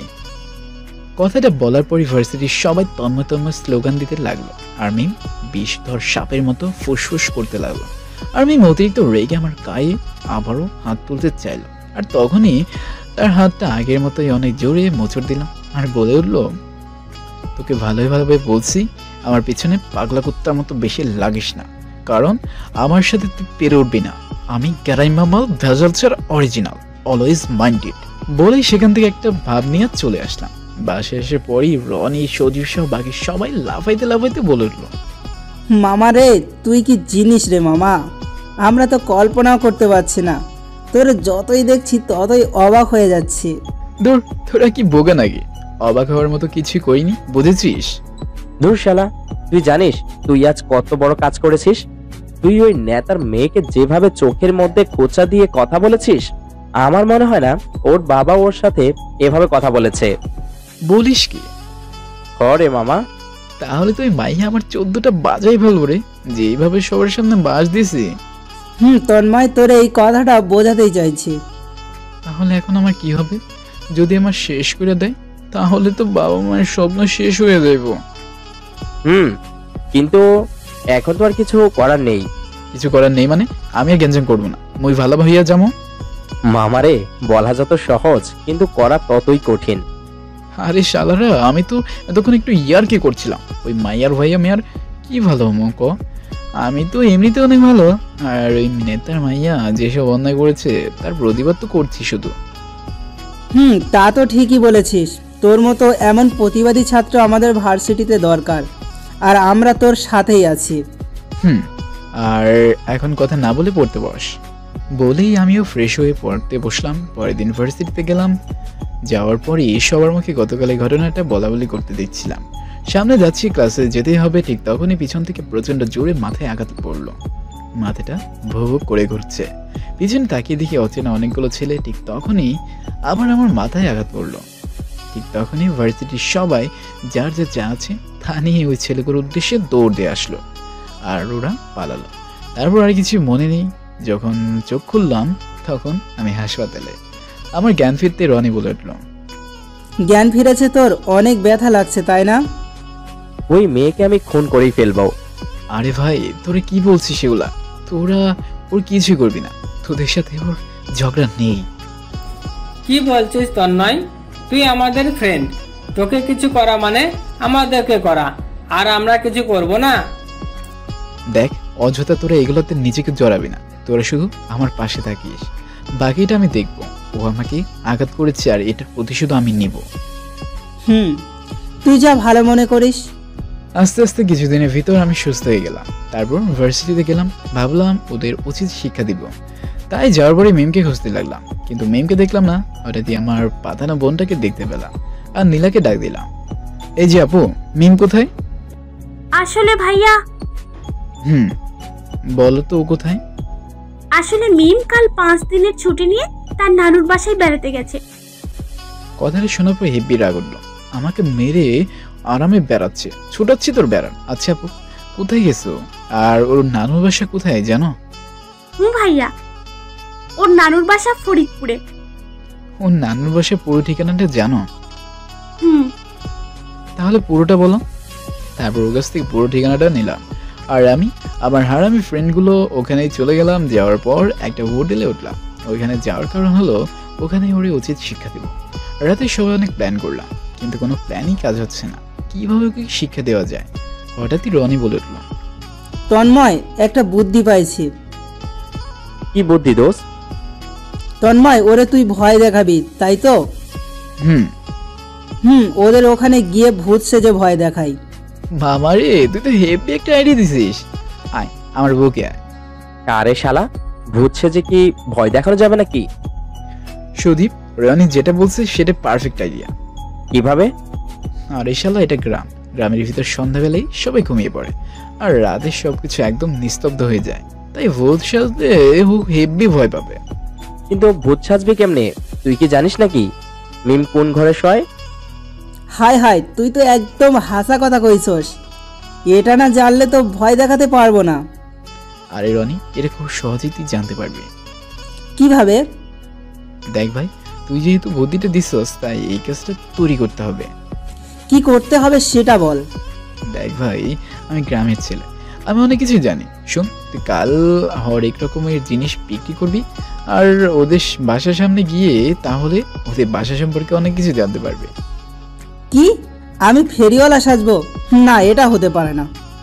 দেখ ভাই, তুই একটা কষ্ট কর প্লিজ। অনেক বুঝিয়ে রনিকে রাজি করলাম আর প্ল্যান মতো কাজ করা শুরু করলাম। রনিকে এমন ভাবে সাজিয়ে দিলাম যেন মিম চিনতে না পারে। যাই হোক, রনি তার কাজটা খুব সুন্দরভাবে করছে। ও অনেক কৌশলে জেনে এসেছে মিম দক্ষিণ সাইডের ঘরটাতে থাকে। যেইভাবে সেই কাজ। পরের দিন রাতে আমি, রনি, সুজীব, জয় সাদা পোশাক পরে মুখোশ পরে ওখানে গেলাম। সবার সাথে ভূতের মুখোশ ছিল। আমরা একটা ছোট রাউন্ডে বক্স নিলাম আর ভূতের কিছু অডিও। রাত প্রায় 12টা বাজে। এত অন্ধকার মনে হচ্ছে চোখে কিছুই দেখছি না। সবাই আস্তে আস্তে ওর রুমের সামনে গেলাম। যাওয়ার পর খেয়াল করলাম ওর রুমের জানালাটা খোলা। ও জানালার পাশেই ঘুমিয়ে আছে। পুরো মেঘনা যেতে বৃষ্টি। আমি মুখোশটা পরেই নিলাম আর বাকিদের জানালা থেকে একটু দূরে থাকতে বললাম যেন আশেপাশে কেউ আসলে বলতে পারে। আমি ভূতের সাউন্ডটা অন করে নিচে রাখলাম আর মুখ দিয়ে ভূতের মতো করে মিমকে ডাকতে লাগলাম। মিম ঘুমাচ্ছে, কিন্তু হঠাৎ ওর হাতে একটা খোঁচা দিলাম। মিম আস্তে আস্তে জেগে উঠলো আর ভূতের অডিওটা তখনও বাজতেছে। একটু সাউন্ডটা বাড়িয়েও দিলাম। মিম চোখটা খুলে যখনই জানালার দিকে তাকালো, চোখ দুটো বড় বড় করে ভূত বলে চিৎকার করতে চাইলো, কিন্তু করতে পারলো না। ওর মুখ দিয়ে কথাই বের হচ্ছে না। চোখে মুখে ভয়ানক ভয়ের ছাপ স্পষ্ট দেখতে পেলাম। ওর মুখ দিয়ে ভয়ে ঘাম ঝরছে। এই শীতের রাতেও মিম কন কন করে ঘামছে। দেখে তো হেবি মজাই লাগছে আমার। আমাকে মারা বয়ান, আমার সাথে এত কিছু। এবার মিম তুই বসতে থাক, আমিও কেমন। হঠাৎ মিম বলতে যাচ্ছে। মিম দেখলাম অনেক তোতলাচ্ছে। বল। আমাকে মেরো না। কণ্ঠটা অনেক ভূতের মতো করে মোটা করে বললাম। না না না, আমাকে মেরো না। তোকে আমি মারবো না, শুধু তোর ঘাড় মোটকে রক্ত চুষে খাবো। না না না, আমাকে মেরো না। তুমি যা বলবে আমি তাই শুনবো। খেয়াল করলাম মিম যেমন ভয় কাঁপছে তেমন কথা বলতে পারছে না। অনেক তোতলাচ্ছে, হয়তো প্রচন্ড ভয় পাচ্ছে। আর ভয় না পাবার তো কথাও না, যে ভূতের সাউন্ড আবার সাদা পোশাকের সাথে ভূতের মুখোশ, তার মধ্যে আবার এত রাতে, সব মিলিয়ে একদম ভূত। আজকে আমি ওরে শেষ করেই দিব। অনেক ভয় দেখাবো। ভূতের সাউন্ডটা আর একটু বাড়িয়ে দিলাম। আমি আবারও বলা শুরু করলাম, আমি তোকে মারবো না, আমি শুধু তোর রক্ত চুষে আয় আয় আমার কাছে আয়, তোর রক্ত চুষে খায়। কতকাল হইছে কোনো মানুষের রক্ত খাই না, আজ তোর রক্ত তো আমি খাবোই খাবো। মিম তখন ভয়ের চোটে শেষ হয়ে যাচ্ছে। মনে হচ্ছে এই বুঝি মিম জ্ঞান হারিয়ে ফেললো। মিম কেমন জানি করছে ভয়ে। ওর ভয় দেখে আমারও লোমগুলো দাঁড়িয়ে গেল। দেখ নেতার ভাইয়া আমার পিছনে লাগলে কেমন হাল করি। তখন মিম ভয়ের তো কণ্ঠে বলে উঠল, আমায় মেরো না, মেরো না। ঠিক তখনই পিছন থেকে রনি বলে উঠল, তন্ময় ভাই, অনেক মশাই কামড়াচ্ছে, আর পারছি না, এবার চল। বলার সাথে সাথে আমি জিব্বায় কামড় দিয়ে ফেললাম আর রনিও মাথায় হাত দিয়ে ফেললো। আমি খেয়াল করলাম মিম কথাটা খুব ভালোভাবে শুনে ফেলেছে। মনটাই চাইতেছে শালা রনি বাচ্চাটাকে এখন শেষ করে দেয়। আর শেষ করবো তো পরে, আগে নিচে বাচ্চা নেই। আমি ভালোভাবে বুঝতে পারলাম মিম হয়তো আমাদের প্ল্যানটা বুঝেও গেছে, কারণ এতক্ষণের চোখ মুখে যে ভয় আমি দেখেছিলাম এখন সেই ভয়টা প্রচন্ড রাগে পরিণত হচ্ছে। ও এমন রাগে শুরু করলো, ওর দিকে তাকাতেই আমার ভয় লাগছিল। চোখ দুটো আগুনের মতো লাল হয়ে গেছে, হয়তো এখনই আমাকে খেয়ে ফেলবে। মিম বলে উঠলো, তন্ময় তুই আর ফেরত যেতে পারবি না। বলেই চিৎকার করে ডাকাত ডাকাত বলে শুরু করলো। বুঝতে পারলাম এখন এখানে আমি থাকলে গণধুলাই খাইয়া মরতে হইব। তাই আমি আর এক মুহূর্ত দেরি না করে দিলাম একটা ভোদর। আমার পিছনে শালা বন্ধুগুলো দৌড়াচ্ছে। ইস, এখন যদি আমাদের কেউ ধরতে পারে তাহলে জীবন একেবারে শেষ। দৌড় দিতে দিতে কোনো মতে হোটেলে চলে গেলাম। দারোয়ান মামাকে কিছু দিয়ে হোটেলে ঢুকে পড়লাম। হোটেলে যাওয়ার পর নিজেকে অনেক ক্লান্ত লাগছে, হাঁপাতে শুরু করলাম। আর হারামিগুলো পাগলা কুত্তার মতো হাঁপাতে লাগলো। এখন যদি হোটেলে কর্তৃপক্ষ আমাদের এগুলা নিয়ে জিজ্ঞাসা করে তাহলে তো ফেঁসেই যাব। যাই হোক, তখনই আমাদের সবকিছু গুছিয়ে সকাল সকাল রওনা দিলাম। তারপর 10টার দিকে আমরা পৌঁছে গেলাম, আর যার যার মতো ক্লাস করলো, শুধু আমি ছাড়া। কেন জানি ভার্সিটিতে যেতে ভালো লাগছিল না, তাই তাদেরকে পাঠালাম। আর ক্লাস করে ওরা বাসায় আসলো। আসার পরই রনির উপর ঝাঁপিয়ে পড়লাম। আল্লাহর পু, তুই এমন একটা বুদ্ধি দিলি, ভালো কথা, কাজটাও তেমনই করেছিলাম। তুই কেন ওইখানে আমার নামটা নিলি? কেন আমাকে এইভাবে ফাঁসিয়ে দিলি? তন্ময় ভাই, অনেক মশাই কামড়াইছে। আর শালা, তোরে এখন তো কামড়ায় আমি নিজেই শেষ করে দেব বলে রনিকে কামড়ানো শুরু করলাম। ওরে বাবারে, ওরে মারে। আল্লাহর পু, তুই আজ শেষ বলে সবাই মিলে ওরে কামড় দিতে চাইলাম, কিন্তু আর দিলামই না, কারণ এখন বেশি রাগলে চলবে না। মিম যেভাবে রাগ করেছে, ওরে আরামে বেড়াতে যাওয়াটা আরাম করে দিলাম। ডাইনিটার কই মাছের যা, নয়তো ভয়ের চোটে মরেই যেত। যাই হোক, এখন বাঁচবো কিভাবে সেটা চিন্তা করতে লাগলাম। হঠাৎই রনি বলে উঠল, তন্ময় ভাই, আমি তো শুধু তোর নাম নিছি, তোরে তো আর মিম দেখতে পারেনি, তোর চেহারা দেখেনি। আল্লাহর পু, চুপ থাক তুই। এখন যদি আমাকে ধরতে পারে তাহলে আমার সাথে তোরাও মরবি। কি বলিস ভাই, আমাকে বাঁচা। সেটাই চিন্তা করছি। অনেক চিন্তা করতে করতে একটা বুদ্ধি পেলাম, তখনই বলে উঠলাম, রে বুদ্ধি পাইছি। বল মামা, কি বুদ্ধি? কথাগুলো মনোযোগ দিয়ে সুন্দরা, যেমনটা বলবো ঠিক তেমনটা করবি। যদি একটু ভুলভাল করিস তাহলে সবাই মরবি। বল মামা, বল বল। তুই যেভাবে বলবি ঠিক সেভাবেই করব। তারপরও বাচ্চা, ওই ডাইনি যদি তার বাবাকে বলে দেয় তাহলে তো আমরা শেষ। তবে শোন। তারপর ওদেরকে প্ল্যানটা দিলাম, আর সবাই প্ল্যান মতো কাজ শুরু করে দিল। কিন্তু আমাদের প্ল্যানে একদম সবকিছু তৈরি। এবার এরা যখন আসবে তখনই খেলা শুরু। সন্ধেবেলায় হঠাৎ পুলিশের গাড়ি আওয়াজ শুনতে পেলাম। রনি ছাদের উপর ছিল, ও দৌড়ে রুমে এসে বলে উঠল, দোস্ত, পুলিশ আসছে, আর সাথে মিম আর তার বাবা। কি পুলিশ? বলেই শালা কাপড় নষ্ট করে দিছে। আর রনিরও যা যা অবস্থা, ওরা যদি এখন এমন করে তাহলে তো সব শেষ। ওই হারামিরা, যদি বাঁচতে চাস তাহলে প্ল্যান মতো কাজ কর। আমি আমার মতো শুরু করে দিলাম। আর সজীব, কাপড় চেঞ্জ করে আপাতত লুঙ্গিটা পরে আয়। যাচ্ছি ভাই। সবাই প্ল্যান মতো কাজ করে শুরু করে দেয়। একটু পর সজীব, রনি, জয় আর বাকি সবাই একদম তৈরি হয়ে গেল।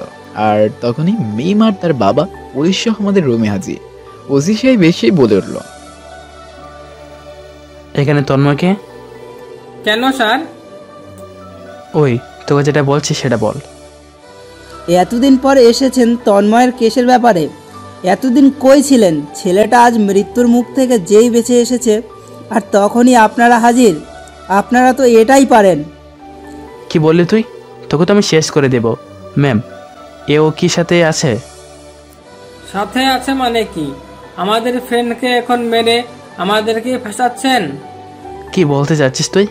কি আর বলবো স্যার, আমাদের বন্ধু স্টুডেন্ট ক্যাবিনেট নির্বাচনে অংশগ্রহণ করেছিল, আর তার জন্য মিম ম্যাম তাকে হুমকি দিয়েছিল, কিন্তু তন্ময় এগুলো শোনেনি, আর শেষমেশ ও জয়লাভ করে।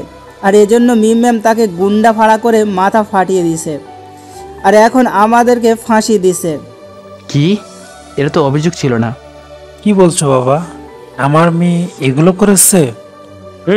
আপনি একজন নেতা, যার দাপটে মিম ম্যাম এগুলো করেছে। আর স্যার, আপনি বলেন, আপনি জনগণের প্রতিনিধি, আর পুলিশ স্যার, আপনি জনগণের বন্ধু। তাই বলে কি অপরাধী নিজেদের আপনজন বলে কি এগুলো ভুলে যাবেন? তোমাদের কথার কি প্রমাণ? আসুন স্যার বলেই সবাই মিলে মিম, ওসি, মিমের বাবাকে নিয়ে আমার রুমে আসলো। আর এসে সবাইকে দেখতে পেল আমার মাথায় ইয়া বড় একটা ব্যান্ডেজ। দেখুন স্যার, মাথায় আঘাত পেয়ে কেমন চুপচাপ হয়ে গেছে ছেলেটা। আর স্যার, ভার্সিটিতে গিয়ে এর খবর নিতে পারেন, তদন্ত করতে পারেন।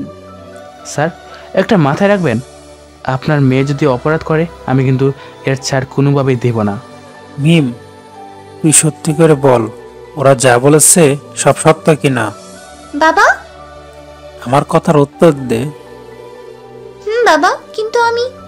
একদম চুপ। তোর মাফ নেই। ওসি সাহেব, ওকে থানায় নিয়ে যান। বাবা, কোনো কথা বলবি না। আর তখনই আমি অস্বস্তির ভান করা শুরু করলাম। শোয়া থেকে উঠতে চাইলাম, কিন্তু রনি উঠতে দিলই না। আমি ইশারায় বলে দিলাম যেন ওকে কিছু না করে, ওরা যেন ছেড়ে দেয়। আর মিমের বাবা তখন আমার মাথায় হাত বুলিয়ে চলে গেল, আর মিমের চোখগুলো রাগে ফেটে যাচ্ছে। ওরা সবাই চলে গেল। কিছুক্ষণ পরেই সবাই লুঙ্গি ডান্স দিচ্ছে, আর আমিও দিচ্ছি। কিন্তু কেন জানি আজ আর আমার আনন্দ করতে ভালো লাগলো না। কেন জানি নিজেকে অনেক বড় অপরাধী মনে হচ্ছে, অনেকটা বেশি করে ফেলেছি মনে হয়। এমনটা করা আমার একদমই উচিত হয়নি। নিজেই বেশি অপরাধ করে ফেলেছি, নিজেই। এগুলো কেন করলাম? যা আবার হোক, কাল মিমের কাছে মাপ চাইবো। তখনই রনি বলে উঠল, কিরে তন্ময়, এমন চুপ কেন বলতো? তুই তো খুশি হওয়ার কথা।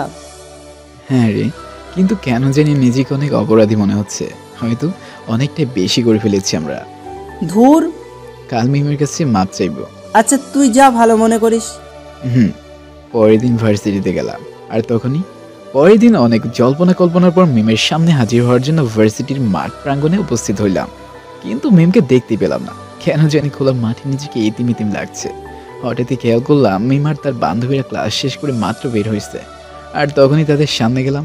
আমাকে দেখে তো মিম বেরিয়ে গেছে, চোখ দুইটা পেতি মতো লাল হইয়া গেছে। তুই কেন আমার সামনে এসেছিস? আসলে মিম, তুই কোনো কথা বলবি না আমার সাথে, সামনে থেকে দূরে যা। প্লিজ এমন করো না। আমি একটা কথা বলতে চাই, তারপর যা খুশি বললো। বল, কি বলবি? আসলে মিম, কিভাবে যে কথাটা বলবো বুঝতে পারছি। দেখ, তোর আলগা ভাব বন্ধ করে বলে ফেল। আসলে আমি আর বলতেই পারলাম না। এতটুকু বলার পরই মুখের থাপ্পড়টা অবশেষে পড়েই গেল। আর তখনই মিম বলে উঠল, আমি আপনাকে ভালোবাসি, এটাই তো বলতে চাস? তোর সাহস তো কম না? সামান্য একটা ক্রাইম মা খ্যাত হইয়া আমাকে প্রপোজ করতে এসেছিস? হাই হাই, বলতে আসলাম এক আর হয়ে গেল আরে। আরে কি বলছেন এগুলা? যা সত্যি তাই। সুন্দরী মেয়ে দেখলেই, আর যদি হয় টাকাওয়ালা, তাহলে তো তোদের মাথায় ঠিক থাকে না। দূর, মেজাজটা খারাপ করে দিল। ওহ, ও বলে সুন্দরী। হাসছিস কেন? আসবো না তো কি করবো, নিজেকে নিজেই সুন্দরী বলছে। হ্যাঁ, আমি সুন্দরী, আর এজন্যই আমার সাথে আজ অব্দি এগুলো করছিস, যেন তোর সাথে আমি পটে যাই। হাই আল্লাহ, একটা দড়ি ফেলাও, আমি উঠতে যাই। আল্লাহ, এগুলো দেখার আগে আমার উঠাইয়া নাও। আজকাল ডাইনির মতো দেখতে মেয়েগুলো নিজেকে সুন্দরী দাবি করে। আল্লাহ, ও আল্লাহ, ওর ঘরে কি আয়না কেনার টাকাও দাওনি তুমি? তাহলে কিসের বড় লোক? ওই, তুই এগুলো কি বলছিস? তোরে তো এখন আমি খুনি করে ফেলবো। বলেই মিম গন্ডার মতো ঝাঁপিয়ে পড়তে চাইলো। তখনই ওর মাথায় ভালো করে ধরলাম আর বলেই দিলাম, শুনে নাও নেতার মাইয়া, তোমার বাবা অনেক বড় লোক হইতে পারে, কিন্তু তোমার একটা আয়না কিনে দিতে পারেনি। আর তাই আমি ভাবছি আমার দাদার দাদার দাদার বাপের একটা আয়না আছে, ওইটাই তোমার দান করতে চাই। তারপর নিজের চেহারাটা দেখে নেবেন, আর নিজে সুন্দর নাকি তাল গাছের বেদনি সেটাও বুঝতে পারবেন। তন্ময়, তোকে কিন্তু আমি দেখে নিব। হ্যাঁ, দেখেন দেখেন, ভালো করে দেখেন। এক পিছিয়ে আছি, আর একটা কথা কান দুইটা খাড়া কইরা শুনে নেন। আমি এসেছিলাম আপনার কাছে মাপ চাইতে, কিন্তু বলার আগে চর মারলে। তার মানে আমি যা যা করেছি এই চরের সাথে কাটাকাটি। এবার থেকে যা যা করবেন সাথে সাথে পাল্টা জবাব দেব। তোর সাহস দেখে আমি দিন দিন অবাক হয়ে যাচ্ছি। হ্যাঁ, সাহস দেখেই অবাক হন, কিন্তু আমাকে দেখে অবাক হয়ে প্রেমে পড়ে যাবেন না কিন্তু আবার। কি বললি তুই? বলেই দুইটা শীষ বাজালো, আর সাথে সাথে 5-6 জন অচেনা মানুষ আমার কাছে এসে ঘেরাও করে ফেললো। আর তখনই আমি বলে উঠলো, সেদিন তোকে কিছু বলতে পারিনি, কিন্তু আজ তোকে শেষ করে দিব। হাসছিস কেন? তুমি শীষ বাজাতে 5-6 জন এসে পড়েছে, এবার আমার কি হবে? আমার মেরো না, মিম, আমাকে ছেড়ে দাও প্লিজ। আমাকে অসহায়ের মতো দেখে মিম অনেক খুশি হয়ে বলল, তুই যতই কান্না করিস না কেন, আজ তুই এমনিতে এসেস। আর দেখেছিস আমি কি জিনিস। প্লিজ মিম, আমাকে ছেড়ে দাও, আর কখনোই করবো না। আগের বারের মাথায় আঘাতের কথা বলতেই পারছি না। তোকে তো আজ আমি শেষ করবই। করো, আর তার আগে হাসছিস কেন? তোমার মতো আমি একটা শীষ বাজিয়ে নেই, তারপর নিজেকে পা সামলাও বলে একটা শীষ বাজালাম।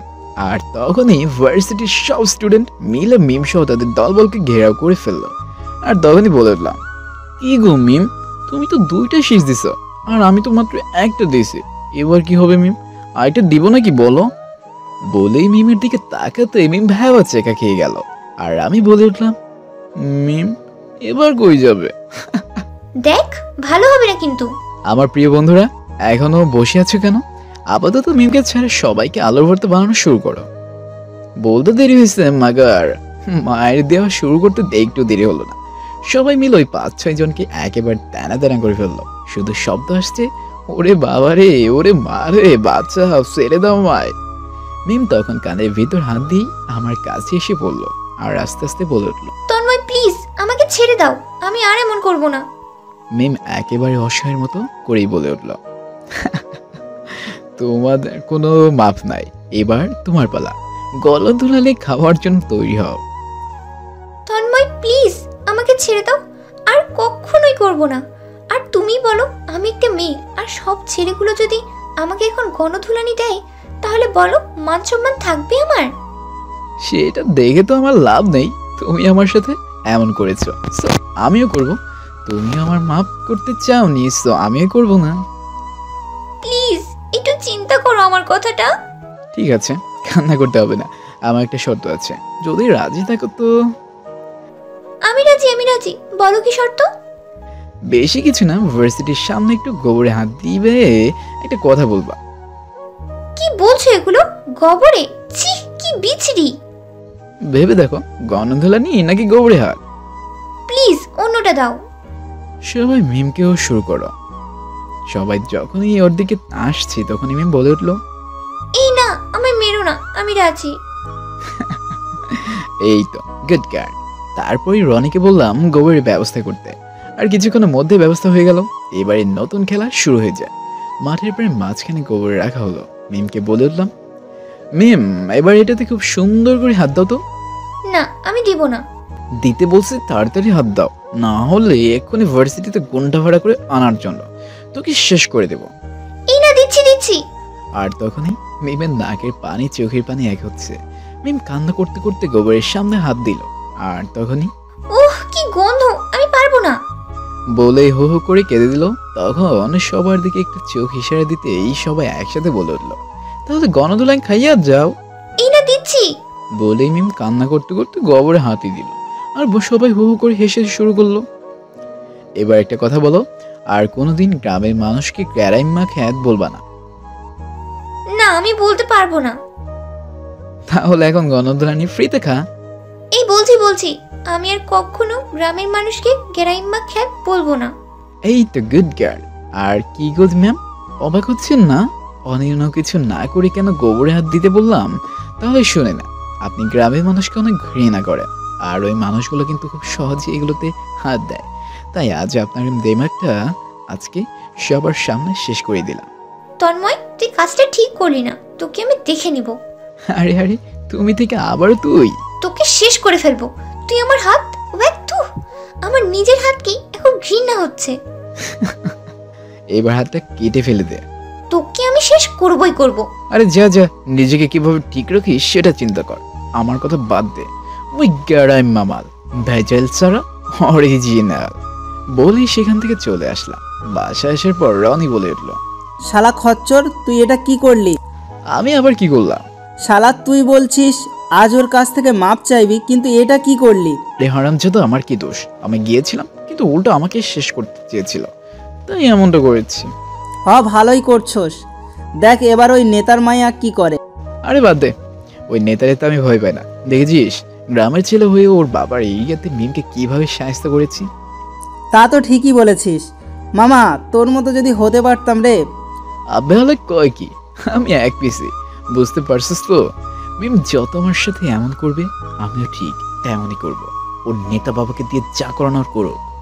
আচ্ছা তন্ময়, তুই তো গ্রামের ছেলে, তাহলে এত ক্ষমতা দেখাচ্ছিস কিভাবে? আরে বুকে সাহস থাকলেই চলে। আচ্ছা বাদ দে, কাল আগে থেকে প্ল্যান কর, মিম কিছু করলে যেন আমরা সেটা রুখতে পারি।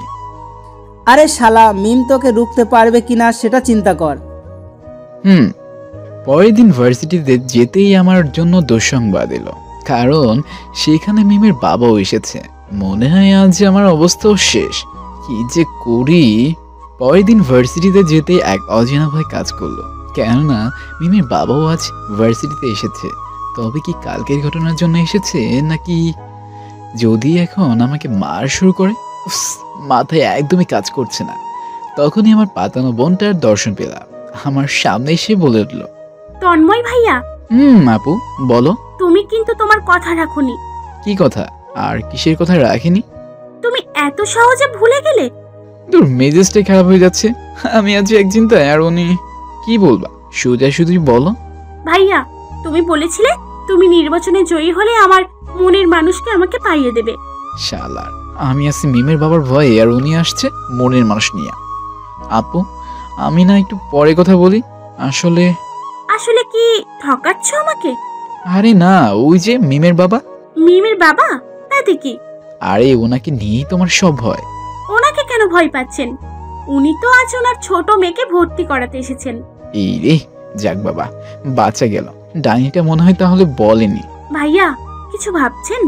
আরে না, ভাবছি তোমার মনের মানুষটাকে আজকে তোমার কাছে এনে দিব। সত্যি ভাইয়া?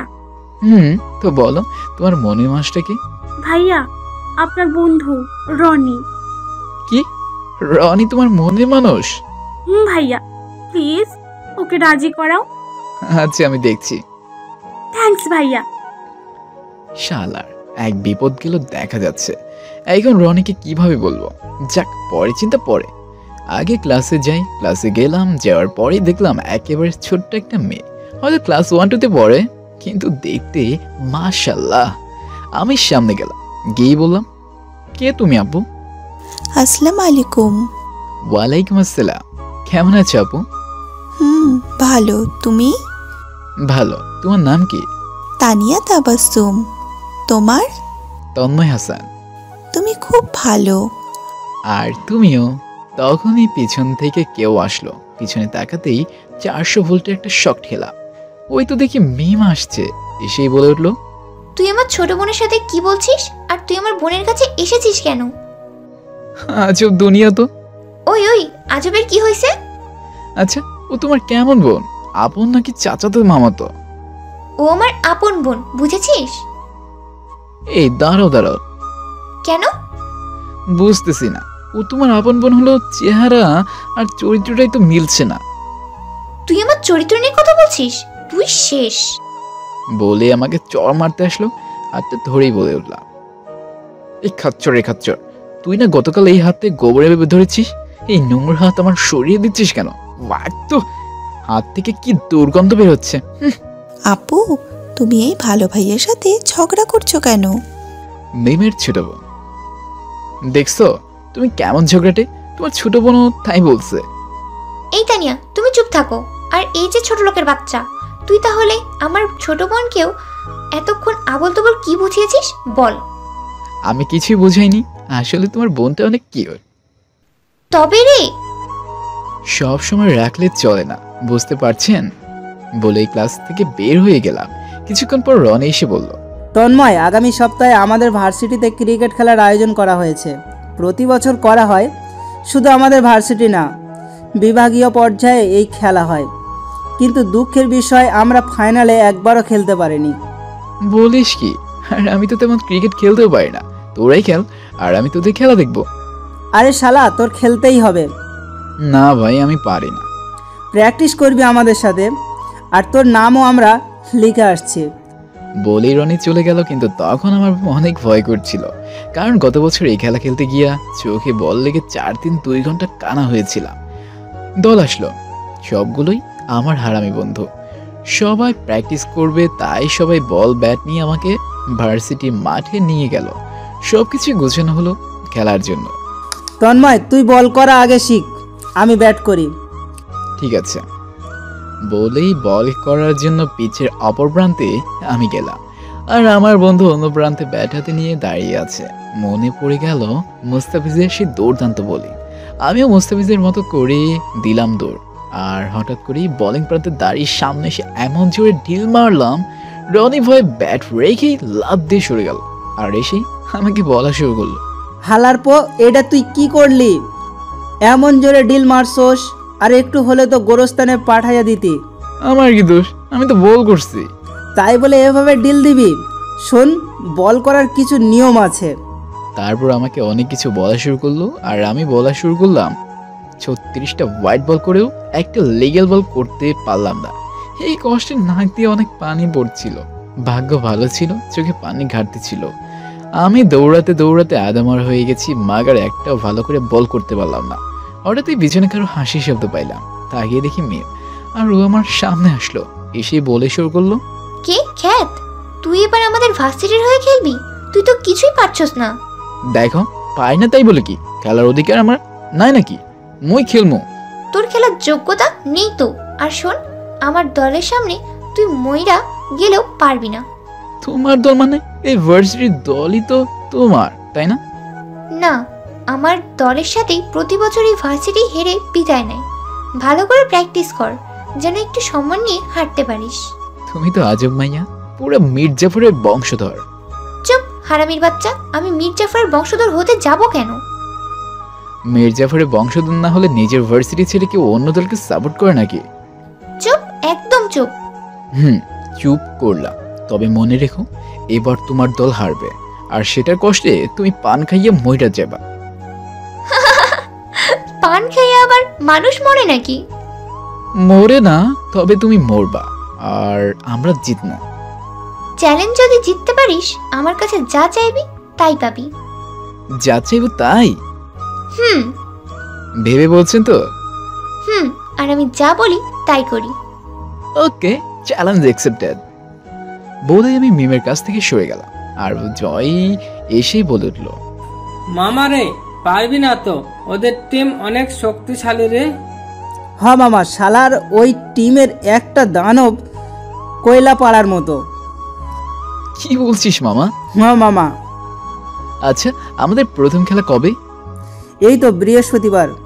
আচ্ছা ঠিক আছে, আর শোনে রাখ, অধিনায়ক কিন্তু আমি। আব্বে হালাই কয় কি? তুই তো খেলাই পারস না, আর তুই অধিনায়ক হয়ে কি করবি? দেখ, আমি মিমের সাথে চ্যালেঞ্জ করেছি, আমি আমাদের ভার্সিটিকে এবার চ্যাম্পিয়ন করব। তাই খেলা পারি আর না পারি, আমি অধিনায়ক, আর কোনো কথা হবে না।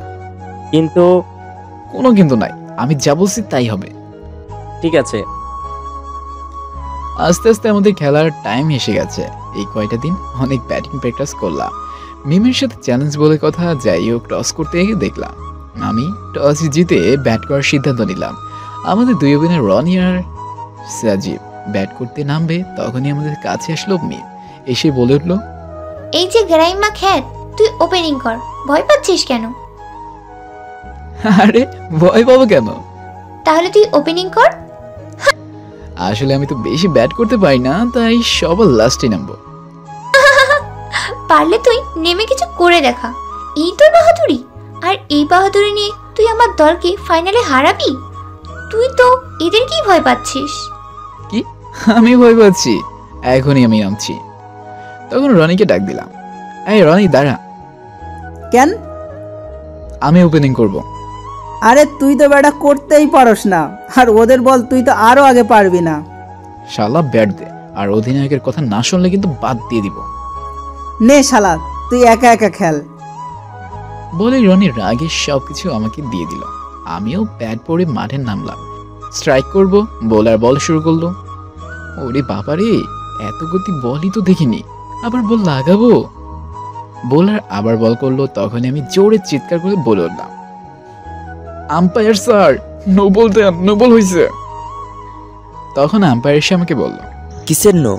দেখতেছেন না কেমন জোরে জোরে বল করতেছে, এগুলো কি খেলতে পারবো নাকি? আস্তে করতে বলেন। এই কথাটা বলার পর আম্পায়ার হাসা শুরু করলো, আর সবাইকে উচ্চস্বরে বলে উঠলো, এই ছাগলটাকে খেলায় নিচে কে? ও তো খেলার রুলসই জানে না। আর তখনই আমাদের সবাই উহু করে হেসে উঠল। আর আমাদের অধ্যাপক স্যার আমার উপর হেব্বি রেগে গিয়ে রনিকে অনেক বোকা শুরু করলো। আমি এগুলো স্পষ্ট দেখতে পাচ্ছিলাম।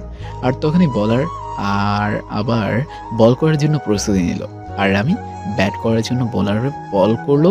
কিছু বুঝে ওঠার আগেই বল আমার শরীর প্রচণ্ড জোরে আঘাত করলো। আমি শুয়ে পড়লাম। তখন মিম প্রচণ্ড হাসাহাসি করছিল, আমাকে মাঠের বাইরে নেওয়া হলো। নতুন ব্যাটসম্যান আসলো, খেলা শুরু করলো, কিন্তু তখন আমি মাঠের বাইরে প্রচণ্ড ব্যথায় ছটফট করছিলাম। আর সেই সময় মিমেশ আমাকে নিয়ে অনেক হাসি তামাশা করছিল। আমরা নির্ধারিত 12 ওভারে 86 রানে অল আউট হয়ে গেলাম। কিন্তু ইনজুরির কারণে আমি আর ব্যাট করতে পারলাম না। ওরা ব্যাট করতে নামলো আর আমিও অনেক কষ্টে ফিল্ডিং করতে নামলাম। অনেকে নিষেধ করেছিল কিন্তু তখন আমাদের বাড়তি কোনো খেলোয়াড় ছিল না। ওরা ব্যাট করলো আর আমাদের বোলাররা বল করলো। খুব সহজেই তারা জয়ের দিকে পৌঁছে গেল। 1 ওভারে মাত্র 5 রান দরকার ওদের, কিন্তু আমাদের দলে তেমন কোনো বোলারই নেই। আর তখনই সিদ্ধান্ত নিলাম ওভারটা আমিই করব। ঠিক তখনই রনি, জয়, শরীফ সবাই বলে উঠলো, কি বলছিস তুই? একে তো ব্যাট করে খেলাটা তুই নষ্ট করে দিয়েছিলি, আর এখন তুই বল করবি? তুই কি বল পারছো নাকি?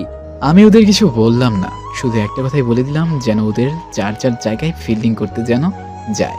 বোলিং এর জন্য দৌড় দিলাম। প্রথম বলে উইকেট। সবাই তো তখন অবাক হয়ে গেল। দৌড়ে আসলো আমার সামনে আর বলে উঠলো, ভাই ভালো করে বল কর, নতুন ব্যাটসম্যান। এসে 2টা বল ডট করলো। 3 বলে 5 রান লাগে। আমি আবারও দৌড় দিলাম বলের জন্য। বল করলাম, 2টা সিঙ্গেল নিল। একসময় 1 বলে 2 লাগে।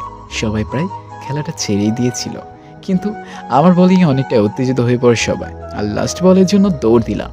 বল করতেই বোল্ড হয়ে গেল আর আমরা জিতে গেলাম। আর পুরো ভার্সিটি পুরো উল্লাসে, জয়ের উল্লাসে ছড়িয়ে পড়লো। আর আমি দৌড়ে গিয়ে মিমকে একটু খেপালাম আর মিম বলে উঠলো, আমার টিমকে আগে হারা। আমিও বলে দিয়ে আসলাম আর তার দলকেও হারাবো। বাসে আসলাম আর তখনই রনে বলে উঠলো, ভাই কেমনে করলি এটা? এত ভালো বল করলি কিভাবে? তুই তো কিছুই পারিস না। আসলে রনি, আমি খুব বল করতে পারি, কিন্তু মাঠের সবটাই ছিল অভিনয়। কি বলছিস? তারপর আমরা এক এক সবগুলো ম্যাচ জিতে ফেললাম। আর ফাইনালে মিমের দলের সাথে আমাদের খেলা পড়লো। আর আমাদের পারফরমেন্স ছিল দেখার মতো। আমার খেলার সম্পর্কে মিম জানতে পেরে অনেকটাই ভয় পেয়ে গেল আর আমাকে বলেই দিল আমি নাকি যতই ভালো খেলি তার দলকে হারাতে পারবো না। ও আবারও চ্যালেঞ্জ করলো আর বলেই দিল যদি জিততে পারি তাহলে আমি যা চাইবো তাই পাবো। জিততে পারলেই আবার প্রতিশোধ নেব। যেইভাবে সেই কাজ। আমাদের খেলা খুব শীঘ্রই এসে গেল। আমি এর ভিতর একদিন রাতে একা বাইরে গেলাম। ঠিক সেদিনই রাতে বেলা মিম কিছু দলবল নিয়ে আমাকে অ্যাটাক করে। সেদিন রাতে প্রচণ্ড মেরেছিল আমাকে রাস্তার মাঝে ফেলে চলে গেল। তারপর রাতের বেলা একা রাস্তা দিয়ে হাঁটছিলাম আর ঠিক তখনই পিছন থেকে মিম কিছু দলবল নিয়ে আসলো আর আমাকে অনেক মারধর করলো। বিশেষ করে আমার হাতে অনেক আঘাত করলো যেন আমি ঠিক মতো খেলতে না পারি। আর ওরা আমাকে মেয়ের রাস্তার পাশে ফেলে দিল। খুব রাগ হচ্ছিল মিমের উপর। মিম বারবার বলছিল, এইবার পারলে চ্যালেঞ্জে জিতিস তুই, আর দলকে তুই চ্যাম্পিয়ন করিস পারলে। তারপর আর কোনো কিছু মনেই নেই। যখন চোখ খুললাম তখন আমি হাসপাতালে। চারপাশে আমার বন্ধুগুলো। সজীব বলে উঠল, দোস্ত তোর কি হয়েছে? কে তোর এভাবে মারছে? একবার বল। কে মারছে বল আমায়। ওই মিম আবার তোকে মারেনি তো? আমার তো মনে হয় ওই মিমি এমন করছে যাতে আমরা জিততে না পারি। ঠিক বলছি না তন্ময়? সবার কথা শুনে বুঝতে পারলাম সবাই অনেক রেগে গেছে, কিন্তু এদেরকে এখন কিছু বলবো না, তাহলে আমাদের খেলাটা ঠিক মতো হবেই না। আরে কে বলছে মিম আমাকে মেরেছে? আর মিম কেন আমাকে মারবে? ওর কি সাহস আছে নাকি? কি বলছিস এগুলো? ও মারেনি? না, এই শহরে মিম ছাড়া তোর আর কোনো শত্রু নেই। তুই হয়তো বুঝতে পারছিস না, কিন্তু মিমই এমন করেছে আমি শিওর। মনে মনে বলতে লাগলাম, ঠিক ধরেছিস তোরা। আর ও এখন পর্যন্ত 2 বার আমাকে মারার জন্য এমন করেছে। এবার ওর শাস্তি পেতেই হবে, কিন্তু সেটা এখন না, খেলার পর। আমরা আগে চ্যাম্পিয়ন হয়ে নেই, তারপর বোঝাবো। কিরে তন্ময়, চুপ কেন? আরে এমনি। আচ্ছা, আমাদের ফাইনাল খেলা কবে? কি মাত্র 2 দিন পর? কিন্তু তোর আর খেলা হবে না রে, আর আমাদের জেতাও হবে না। কে বলছে খেলতে পারবো না? আমি তো খেলবই। কি বলছে সেগুলো? তোর মাথা ঠিক আছে তো? তুই এই অবস্থায় খেলবি? তোর হাতে তো এমনিতেই প্রচন্ড আঘাত পেয়েছিস। আরে পাগল নাকি? মাশরাফি বস যদি এত কষ্ট নিয়েও খেলতে পারে, আর তামিম যদি ভাঙা হাত নিয়েও দলের প্রয়োজনে খেলতে পারে, তাহলে আমি একটু ব্যথা নিয়ে খেলতে পারবো না কেন? দেখ ভাই, একটু বোঝার চেষ্টা কর। দোস্ত বেশি কথা বলিস না, আমি খেলবো তো খেলবোই, এটাই ফাইনাল। কথাটা বলার পর সবাই আর কোনো কথাই বললো না। 2 দিন পর আজকেও হাতে প্রচন্ড ব্যথা করছে। মন চাচ্ছে যেন না খেলি, কিন্তু না খেললেও প্রবলেম। না, আমাকে খেলতেই হবে। হাতের ব্যান্ডেজগুলো খুলে ফেললাম। যা হবার হোক, আমি খেলবই। নির্ধারিত টাইমে খেলা শুরু হয়ে যাবে। কিন্তু তখন আমি মাঠে যেতেই পারিনি। সবাই মাঠে আছে, আমি জ্যামে আটকে গেছি। টস দিবে আর মাত্র 5 মিনিট বাকি, কিন্তু এখন অনেকটা পথ বাকি আছে। কি করবো বুঝতেই পারছি না। মাঠে গিয়ে দেখলাম টস হয়ে গেছে আর আমরা ফিল্ডিং পাইছি। দূর, ব্যাট করতে পারলে ভালো হতো। আমাকে মাঠে নামতে দেখেই মিম ভূত দেখার মতো চমকে গেল। আমি স্পষ্টভাবে দেখতে পাচ্ছিলাম। হঠাৎই পিছন থেকে রনি বলে উঠল, ব্যাপারটা কি রে? কই কিছু না তো। দেখ, মিথ্যা বলবি না। তোকে টসের সময় মাঠে নামতে না দেখে মিম অনেক খুশি হয়েছে, আর এখন যখন তোকে মাঠে নামতে দেখলো, মিম এত চমকে গেল কেন বল? দোস্ত বাদ দে, এখন খেলা শুরু কর। সবাই রেডি হয়ে গেল। প্রথমে আমি বল করলাম। প্রথম বল 0, দ্বিতীয় বল 6, তৃতীয় বল 6, চতুর্থ বলে আবার 2, পঞ্চম বলে 6, ষষ্ঠ বলে 6। বলগুলো এমনভাবে মারছে নিজের প্রতি রাগ উঠে গেল। এক ওভারে 26 রান খেয়েছি। আসলে হাতের ব্যথার কারণে বলই করতে পারছিলাম না, কিন্তু কেন যে বল করতে গেলাম। আমার বলে যতই 6 মারছে, মিম ততই লাফাচ্ছে।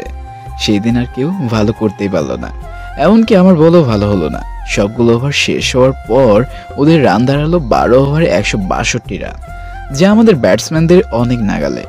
আমি সবসময় লাস্ট পজিশনে ব্যাটিং করি। কি করবো কিছু বুঝতেছি না, আর হাতের অবস্থাও বেশি ভালো না। মাথাটা ঘুরছে তো ঘুরছে।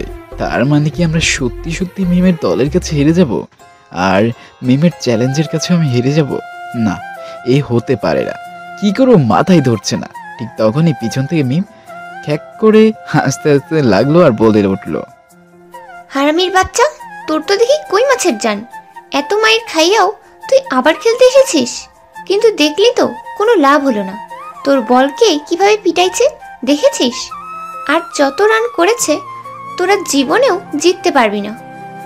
ওই না তার মাইয়া, ভালো করে শুনে রাখ। যদি জিততে পারি তাহলে তোর কথাটা মনে রাখিস, যা চাইবো তাই। আগে তো জিতে দেখা, তারপর বকবক করিস। খেলা শুরু হয়ে গেল। আমাদের 2 ওপেনারে ব্যাট করছে, কিন্তু রানের জায়গা তেমন সচলই না। একটার পর একটা উইকেট যাচ্ছে। তারপর সজীব আর রনি খুব ভালো ব্যাট করছিল। আমাদের রানও খুব ভালো হয়ে গেল। 8 ওভারে 6 উইকেটে 100 রান হয়ে গেল। 4 ওভারে জয়ের জন্য তখনও 63 রান লাগে। আমরা ভাবছি যদি রনি আর সজীব পুরো ম্যাচ খেলতে পারে তাহলে হয়তো জিতেই যাব। ঠিক তখনই পরের বলে সজীব আউট হয়ে গেল।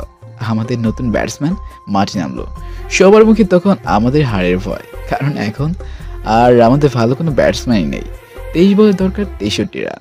আমাদের ভার্সিটির সবাই একদম নিস্তব্ধ হয়ে গেল। বিপক্ষ দলের সবাই জয়ের উচ্ছ্বাসে লাফাচ্ছে। ঠিক তখনই মিম আবারও আমার সামনে আসলো আর বলে উঠলো, কি রে গেরাইম্মা খ্যাত, জিতবি না আমার সাথে চ্যালেঞ্জ? ঠিক তখনই বোলার বল করে আর আবারও উইকেট। রনি আউট হয়ে গেল। আমাদের 8.2 ওভারে 8 উইকেট, তখনও 100 রানই। এবার আমাদের জিতার আশাটা সবাই ছেড়েই দিছে। তখনই মিম আবারও আমাকে খোঁচা দিতে লাগলো। নতুন ব্যাটসম্যান মাঠে নেমে যেতে চাইলো। তখনই তাকে আটকে দিয়ে আমি ব্যাটিংয়ে নামলাম। হাতে প্রচণ্ড ব্যথা করছিল, তবে এই ব্যথা অপমান আর হাড়ের ব্যথার চেয়েও কমই হবে। মাঠে নেমে গেলাম। সবাই আমার দিকে তাকিয়ে আছে। আমি তো শুধু একজন বোলার, তাই সবাই একদম চুপ হয়েই রইল। অনেকে মাঠ ছেড়ে চলেই যাচ্ছে। অনেক কষ্ট লাগছিল। মাঠে নামলাম। বলার বল করার জন্য দৌড় শুরু করলো, আর আমি ব্যাট করার জন্য তৈরি হলাম। বল আসা মাত্রই সজোরে বাড়ি মারলাম। বল উড়ে গিয়ে মাঠের বাইরে পড়লো। আম্পায়ার বলল এটা একটা 6। তখন আবার সবাই আমাদের সাপোর্ট দিতে লাগলো। পরে বলেও 6 মারলাম। টানা 3 বলে 3টা ছক্কা হাঁকালাম। আর তখনই আমাদের সবাই আবার আমাদের দলকে উৎসাহ দিচ্ছেন। আমি পরে বলে সিঙ্গেল রান নিলাম। ওই ওভারে 19 রান এসে গেল। এবারে খেলাটা মোটামুটি ভালো চলছিল। আর লাস্ট পজিশনে 1 ওভারে দরকার 20 রান। খেলাটা তখন আমাদের বিপক্ষে। আর তখন অপর প্রান্তে আমার সহপাঠী জাহিদ ব্যাট করছিল। ও বেশি ব্যাট করতেও পারে না। প্রথম বলে সিঙ্গেল নেওয়ার কথা বলেছিলাম আর ও তাই করলো। যখন আমি অপর প্রান্তে যাবার জন্য দৌড় দিলাম, তখনই বিপক্ষ দলের একজন সরাসরি আমার হাতে ঢিল মারলো। সাথে সাথে আমি কোনো মতে অপর প্রান্তে গিয়ে শুয়ে পড়লাম। তখনই সবাই একটা বিশৃঙ্খলা লাগিয়ে দিল। আমার হাতে তখন এতই ব্যথা করছিল যে আমি ব্যাট করতে তখন পারতাম না। মনে হচ্ছিল মাঠ ছেড়ে চলে আসি। কিন্তু মিমের কথাটা তখনই মাথায় এসে গেল। আমিও আবারও খেলা শুরু করার জন্য উঠে দাঁড়ালাম। বল আর বল করছে। দ্বিতীয় বল 6, তৃতীয় বল 4, চতুর্থ বল 0, পঞ্চম বল 4, লাস্ট বলে দরকার 5 রান। 4 মারলে লেভেল আপ, আর ছক্কা মারলে জিতা। বলার বল করলো আর বলটা ঠিক উড়ে এসে আমার মাথার উপর দিয়ে যাচ্ছে। আমিও মারলাম, বলটা ঠিকভাবে লাগছে। বল উঠতে উঠতে সীমানার বাইরে, আর আম্পায়ার নো বল দিয়ে সেই সঙ্গে 6, আর আমরা জিতে গেলাম। হুররে! ভার্সিটির সবাই তখন দৌড়ে আমাকে কাঁধে তুলে নিল। এই প্রথম আমরা ফাইনাল জিতেছি, তাই উৎসব আর আনন্দটা অনেক বেশি। সবাই অনেক আনন্দই করছে। আমি দৌড়ে গেলাম মিমের কাছে। মিম তখন হেব্বি রেগে ফেটে যাচ্ছে। সামনে গিয়েই বললাম, হে নেতার মাইয়া, জিততে গেছি তো। কুত্তার বাচ্চা, তুই আমার দলকে হারাইছস। তোর অবস্থা আমি শেষ করে দিব। আরে আরে, আগে তোমার চাওয়া পূরণ করো, তারপর তুমি যা খুশি করো। তোর কোনো চাওয়াই আমি পূরণ করব না। মিম, এটা কিন্তু ঠিক হচ্ছে না। তুমি কিন্তু কথা রাখছো না। কিসের কথা রাখবো? আমি তো কথা দিইনি। ও, এই কথা। আচ্ছা, তোমার কাছ থেকে আমি বেশি কিছু চাইবো না, শুধু আগামীকাল ভার্সিটিতে এসো। আসলে আমরা কাল বিজয় উৎসব পালন করব। তো আমি কি করব? আমি আসতে পারবো না। প্লিজ তুমি এসো, প্লিজ। আচ্ছা, আমি আসবো। থ্যাংক ইউ বলেই সেখান থেকে চলে আসলাম। মিম আসবে তাহলে। আমরা তখন জয় উল্লাসে ফেটে পড়লাম। পরের দিন আমরা আমাদের বিজয় উৎসবের আয়োজন করলাম, আর আমরা একটা প্ল্যান করলাম। ফজরের নামাজের আগে ভার্সিটিতে গেলাম আর অনুষ্ঠানের যাবতীয় কাজ করলাম। আর ভার্সিটির মাঠের মাঝখানে অনেক গভীর একটা গর্ত করতে বললাম। রনি বলে উঠল, গর্ত করে কি করবি? যেটা বলছিস সেটা কর। কতটুকু গর্ত করব? তোর বুক পর্যন্ত। এত বড় গর্ত দিয়ে কি করবি? আরে হালার পো, যেটা বলছিস সেটা কর। তারপর তারা একটা গর্ত করলো, অনেক গভীর, প্রায় বুক পর্যন্ত একটা গর্ত। তারপর আমি আমার কাজটা করি, বাকি কাজগুলো করলাম। আর গর্তে একটু সামনে আমাদের ট্রফিটা সাজালাম, আর ট্রফি আনার জন্য একটা রাস্তা তৈরি করলাম। আর গর্তটা এমন একটা পজিশনে রাখলাম, যদি ট্রফিটা কেউ আনতে চায় তাহলে সে গর্তে পড়ে যাবে। আর গর্তটা ঠিক মাঠের মাঝখানে, যেন সবাই দেখতে পারে। দুপুরের দিকে অনুষ্ঠানটা শুরু হয়ে গেল, আর আমি হাতে মাইক নিয়ে কথা বলেই যাচ্ছি। আর রনিকে বলে দিলাম যখন মিম আসবে তখন যেন মাইক নিয়ে মিমকে বলে ট্রফিটা আমার হাতে দেওয়ার জন্য, আর মিমের নামে উড়াধরা পাম দিতে। ঠিক তাই হলো। মিম আসলো, অনেক ভাব নিয়ে এসেছে। তখন মিমকে বলেই উঠলাম, এসেছো মিম? দেখতেই তো পাচ্ছিস আজকে তোমাকে অনেক সুন্দর লাগছে। লাগবে না কেন? কত দামি কাপড় পরে আসছি জানিস তুই? আমার জুতার দাম তোর শরীরের থেকে অনেক বেশি। ভার্সিটি অনেকে তখন আমার দিকে তাকিয়ে রইল, আর মিমের প্রতি রেগে গেল। ঠিকই বলেছেন আপনি। আসলে আপনার যদি একটু দয়া হয় তাহলে আপনার হাতে আমাদেরকে একটু ট্রফিটা তুলে দিবেন। আমি পারবো না। দেখো, তুমি তো বলেছিলে যদি জিততে পারি তাহলে যা চাইবো তাই দিবে বলছেন, তো এই কাজটা করতে পারবে না? আর আপনাকে আজ প্রধান অতিথি হিসেবে দাওয়াত করেছি, প্লিজ কথাটা রাখুন। না রাখলে? না রাখলে তো কিছুই করার নেই, কিন্তু কথাটা রাখলে খুব খুশি হব, কারণ আমরা এই প্রথম চ্যাম্পিয়ন হয়েছি। তাই আপনি নিজ হাতে আমাদেরকে ট্রফিটা হাতে নিয়ে সবার সামনে দিবেন, প্লিজ। আচ্ছা ঠিক আছে। ট্রফি কই? ওই যে মাঠের মাঝখানে রাখা হয়েছে। ওখানে কেন? আসলে প্রথমবার তো, তাই সবাই যেন দেখতে পারে, সেই জন্য মাঠের মাঝখানে রাখা হয়েছে। ও আচ্ছা, আমি আনছি। আর তোদের পুরো টিমকে নিয়ে উপস্থিত থাক। যা যা, একটু পরেই মজা বুঝবি। মনে মনে খুশি লাগছে। মিমে এক পা দুপা করে হাঁটতে লাগলো। ট্রফির খুব সামনেই চলে গেল। মাইক দিয়ে তখনই বলা হচ্ছিল, আমাদের এই শহরের নেতার মেয়ে মিসেস মিমের কাছ থেকে আমাদের ভার্সিটির চ্যাম্পিয়ন দল আজকে নতুনভাবে ট্রফি গ্রহণ করবে। মিম এগিয়ে যাচ্ছে, সবাই করতালি দাও। মিমকে স্বাগতম জানাও সবাই। মিম যাচ্ছে তো যাচ্ছে, যখনই মিম ট্রফিটা হাতে নিতে যাবে ঠিক তখনই আরে মিয়ারা বুঝলেন না, মিম গর্তে পড়ে গেল।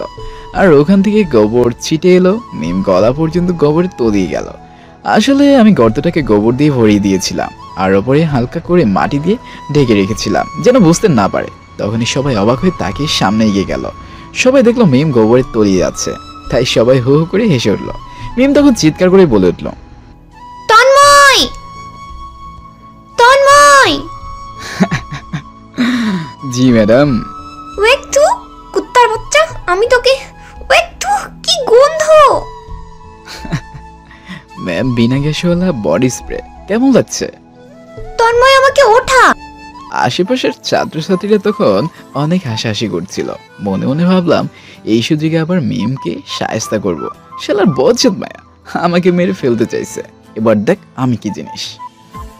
ওই কুত্তার বাচ্চা আমাকে উপরে তোল। অনেক গন্ধ তাই না? তুলবো, একটু ওয়েট করো, আমি আইতাছি। বলে ভার্সিটির একটা রুমে গিয়ে ঢুকলাম। তারপর প্যান্ট শার্ট খুলে লুঙ্গি আর গেঞ্জি পরে বাইরে বের হলাম। সবাই তখন আমাকে দেখে অবাক চোখে দেখতে লাগলো, কারণ লুঙ্গি পরে ভার্সিটিতে। আরে মিয়ারা এগুলো কেন পড়ছি জানেন?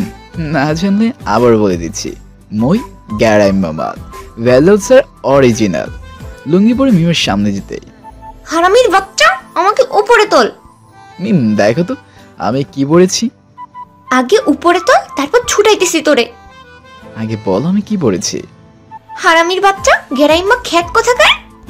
মিম একদম ঠিক তাই, কিন্তু মিম বাপতুল্লার গালি দিও না। আর তুমি হয়তো জানো না, কিন্তু আমার পাঠকরা সবাই জানে আমি খুশিতে থাকলেই লুঙ্গি ডান্স দেই। তোর লুঙ্গি ডান্সের গুষ্টি কিলাই। প্লিজ আমাকে উপরে তোল, আমি আর গন্ধ সহ্য করতে পারছি না। প্লিজ উপরে তোল। আগে লুঙ্গি ডান্স দিয়ে নেই, তারপর তোরে উপরে তুলবো। সবাই একটু মজা করি আগে। বলেই রনিকে ডাক দিলাম। ওই রনি।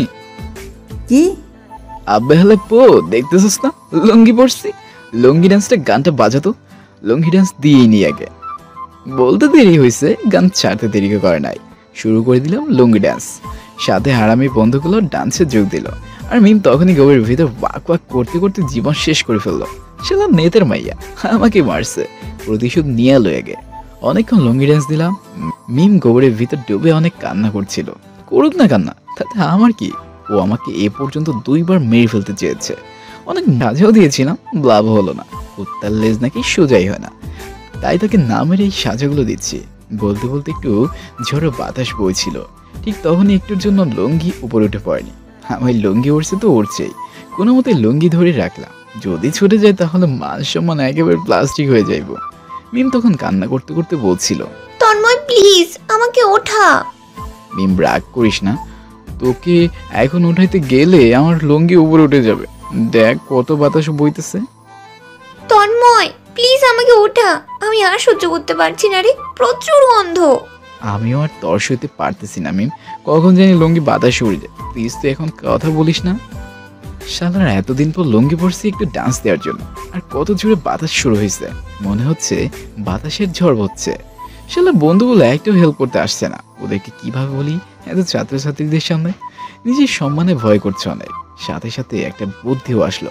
আর আমি তখন কিছুক্ষণের জন্য মাইকেল জ্যাকসনের একটা শিল্পী হয়ে গেলাম। শুরু করলাম গান। পাগলা হাওয়ার তোরে লুঙ্গি উড়ে পড়ে মাথার উপরে, ওরে ওরে হাওয়া থামনা রে, বহুদিন পরে লুঙ্গি পড়ছি রে, ওরে ওরে রনি আইনা রে, আসার পরে লুঙ্গিটা ধরে রাখ রে, কারণ মাতলা হাওয়ার তোরে লুঙ্গি উঠে পড়ে মাথার উপরে। গানটা আমি প্রায় কান্না মুখে গাইতেছি। তাহলে রনি আর আমি গানের মর্ম বুঝেই নাই, কিন্তু সজীব এসে আমার লুঙ্গিটা ধরলো। আর আমি সেই সুযোগে লুঙ্গিটা ভালো করে গিট্টু দিলাম। ওই মিয়ারা একটু হাসবে না, বুঝতে পারছেন? এবার মই কিন্তু বিপদে মুক্ত। এবার মেমকে একটু বুঝিয়ে নেই আমি কেমন মানুষ। ওই নেতার মাইয়া আমার দিকে তাকা প্লিজ তন্ময়, অনেক বিচ্ছিরি গন্ধ, আমাকে ওঠা। তখন মান্না যেভাবে ডিপ জলকে দিয়ে ধমক দিয়ে ডায়লগ মারতো ঠিক তেমন ভাবে বললাম, ওই মিম আজ থেকে কয়েকটা দিন আগে আমাকে এভাবে মেরেছিস, রাস্তায় ফেলে রেখেছিস। তখন কোথায় ছিল এই ভয়ের চাপ? একটা বারো কি ভেবেছিস আমি যদি তখন মরে যেতাম তাহলে কি আজকে সবাইকে এত সুন্দর একটা হাসির গান বলতো? কে সবাইকে হাসাতো? কে লুঙ্গি ডান্স দিয়ে জনপ্রিয় করে রাখতো? একটা বার কি এই কথাগুলো ভেবেছিস? ভাবিসনি। প্লিজ তন্ময় আমাকে মাফ করে দাও প্লিজ। না, আমি তোকে মাফ করব না। তুই আমার চেয়েও বেশি কষ্ট দিয়েছিস আমার ভার্সিটির সহপাঠীদের, তাই আজ সবার কাছে মাপ চাইতে হবে, যেন ভবিষ্যৎ এমন আর না হয়। সবার কাছে মাপ চা। না আমি পারবো না। তাহলে গোবরে পচে মর। এই না চাচ্ছি। কানে ধরে বল জীবন আর এমন করবি না। কানে ধরতেই হবে? ধরতে হবে। তখন মিম কানে ধরেই বলল, সবাই আমাকে মাফ করে দাও, আমি আর জীবনেও এমন করব না। সবার সাথে যা যা করেছি প্লিজ মাফ করে দাও। তখন সবাই আনন্দে চিৎকার করে বলে উঠল, অহংকারী পতন হয়েছে। সবাই হু হু করে হেসে উঠল। মিম তখন কান্না করতে করতে বলল, প্লিজ তন্ময়, এবার তো আমাকে উপরে তোল। তারপর মিমকে উপরে তোলার ব্যবস্থা করলাম। মিম যখন উপরে উঠলো তখন তার পুরো শরীর গোবরে লেপ্টে রইল, আর গোবরে গন্ধ বের হচ্ছে তাই শরীর থেকে। তখন আমি সবাইকে চিৎকার করে বলে উঠলাম, সবাই শুনে রাখো, এটা আমাদের নেতার মেয়ে না। আজ থেকে সবাইকে গোবর রানী বলে ডাকবে, কেমন? সবাই তখন হু হু করে হেসে উঠলো। সবাই তখন গোবর রানী বলতে লাগলো। মিম হেব্বি রেগে যাচ্ছে, কিন্তু তার এখন কিছু করার নেই, চুপচাপ দাঁড়িয়ে রইল। তখন মোটরের পানির সাহায্যে তাকে ধোয়া হলো। আর তখন মিমকে বলে দিলাম, শোন নেতার মাইয়া, তোকে আমি কিছু করতাম না, আর এগুলো না, কিন্তু তুই আমাকে বাধ্য করেছিস। যদি আমাকে ওই দিন এভাবে আঘাত না করতি তাহলে আজ এত কিছু হতো না। তুই আমাকে আঘাত করেছিস আমার শরীরে, আর আমি তোকে তোর অহংকারে মানে মনে আঘাত করলাম। নেক্সট আর এমন করিস না, আর আমার সাথে তুই এগুলা করে পেরে উঠবি না। কারণটা কি জানিস? কি? সবাই মিমকে বলে দাও কারণটা কি। তখন সবাই চিৎকার করে বলে উঠল, তন্ময় গ্যারাই মামা ভেজাল ছাড়া অরিজিনাল। মিম, সবাই কি বলছে বুঝতে পারছিস? আমি গ্যারাই মামাল ভেজাল ছাড়া অরিজিনাল, মাইন্ডেড। বলেই সেখান থেকে চলে আসলাম। সন্ধ্যার দিকে রনি, জয়, সদীপ সহ আমরা আড্ডা দিচ্ছিলাম। তখন জয় বলা শুরু করলো, মামা কাজটা কি ঠিক হয়েছে? রে, কাজটা মনে হয় ঠিক হয়নি। হালাকে দরদ দেখে উতলাই পড়তেছে। ওইটা কি তোর বোন লাগে নাকি? আরে তন্ময় শোন, তুই যা করছিস এটা যদি নেতা জানতে পারে তাহলে তোর জীবনটা শেষ করে ফেলবে রে। তুই কেন এভাবে ওর অপমান করলি? দেখ রনি, বেশি প্যাচাল পারবি না। মিম যখন গুন্ডা ভাড়া করে আমাকে প্রচণ্ড আঘাতের পর আঘাত করছিল তখন কই ছিল ওই নেতার বাবা? আমাকে তো একটু হেল্প করতে আসেনি। নিজের মেয়ের সাথে তুলনা দিলে হবে নাকি? বুঝিস না কেন? উনি জনগণের প্রতিনিধি, তাই বলে অন্যায়ভাবে কোনো কিছু তাকে করতে দেব না। যেভাবে বলছিস যেন তুই এই দেশের প্রধানমন্ত্রী। না রে, ওসব আমি কিছুই না, কিন্তু অন্যায় তো ও আগে করছে। দেখ, যদি মিম একবারও ওর বাবাকে এসব বলে দেয় তাহলে অনেক খারাপ কিছু হয়ে যাবে রে। সেটা পরে দেখা যাবে। পরের দিন ভার্সিটিতে গেলাম। যাবার পর মাঠের এক কর্নারে বসেই রইলাম। ঠিক তখনই পিছন থেকে কারো হাতে স্পর্শ পেলাম। পিছনে তাকিয়ে দেখলাম মিম। আমি অনেকটাই অবাক হয়ে গেলাম।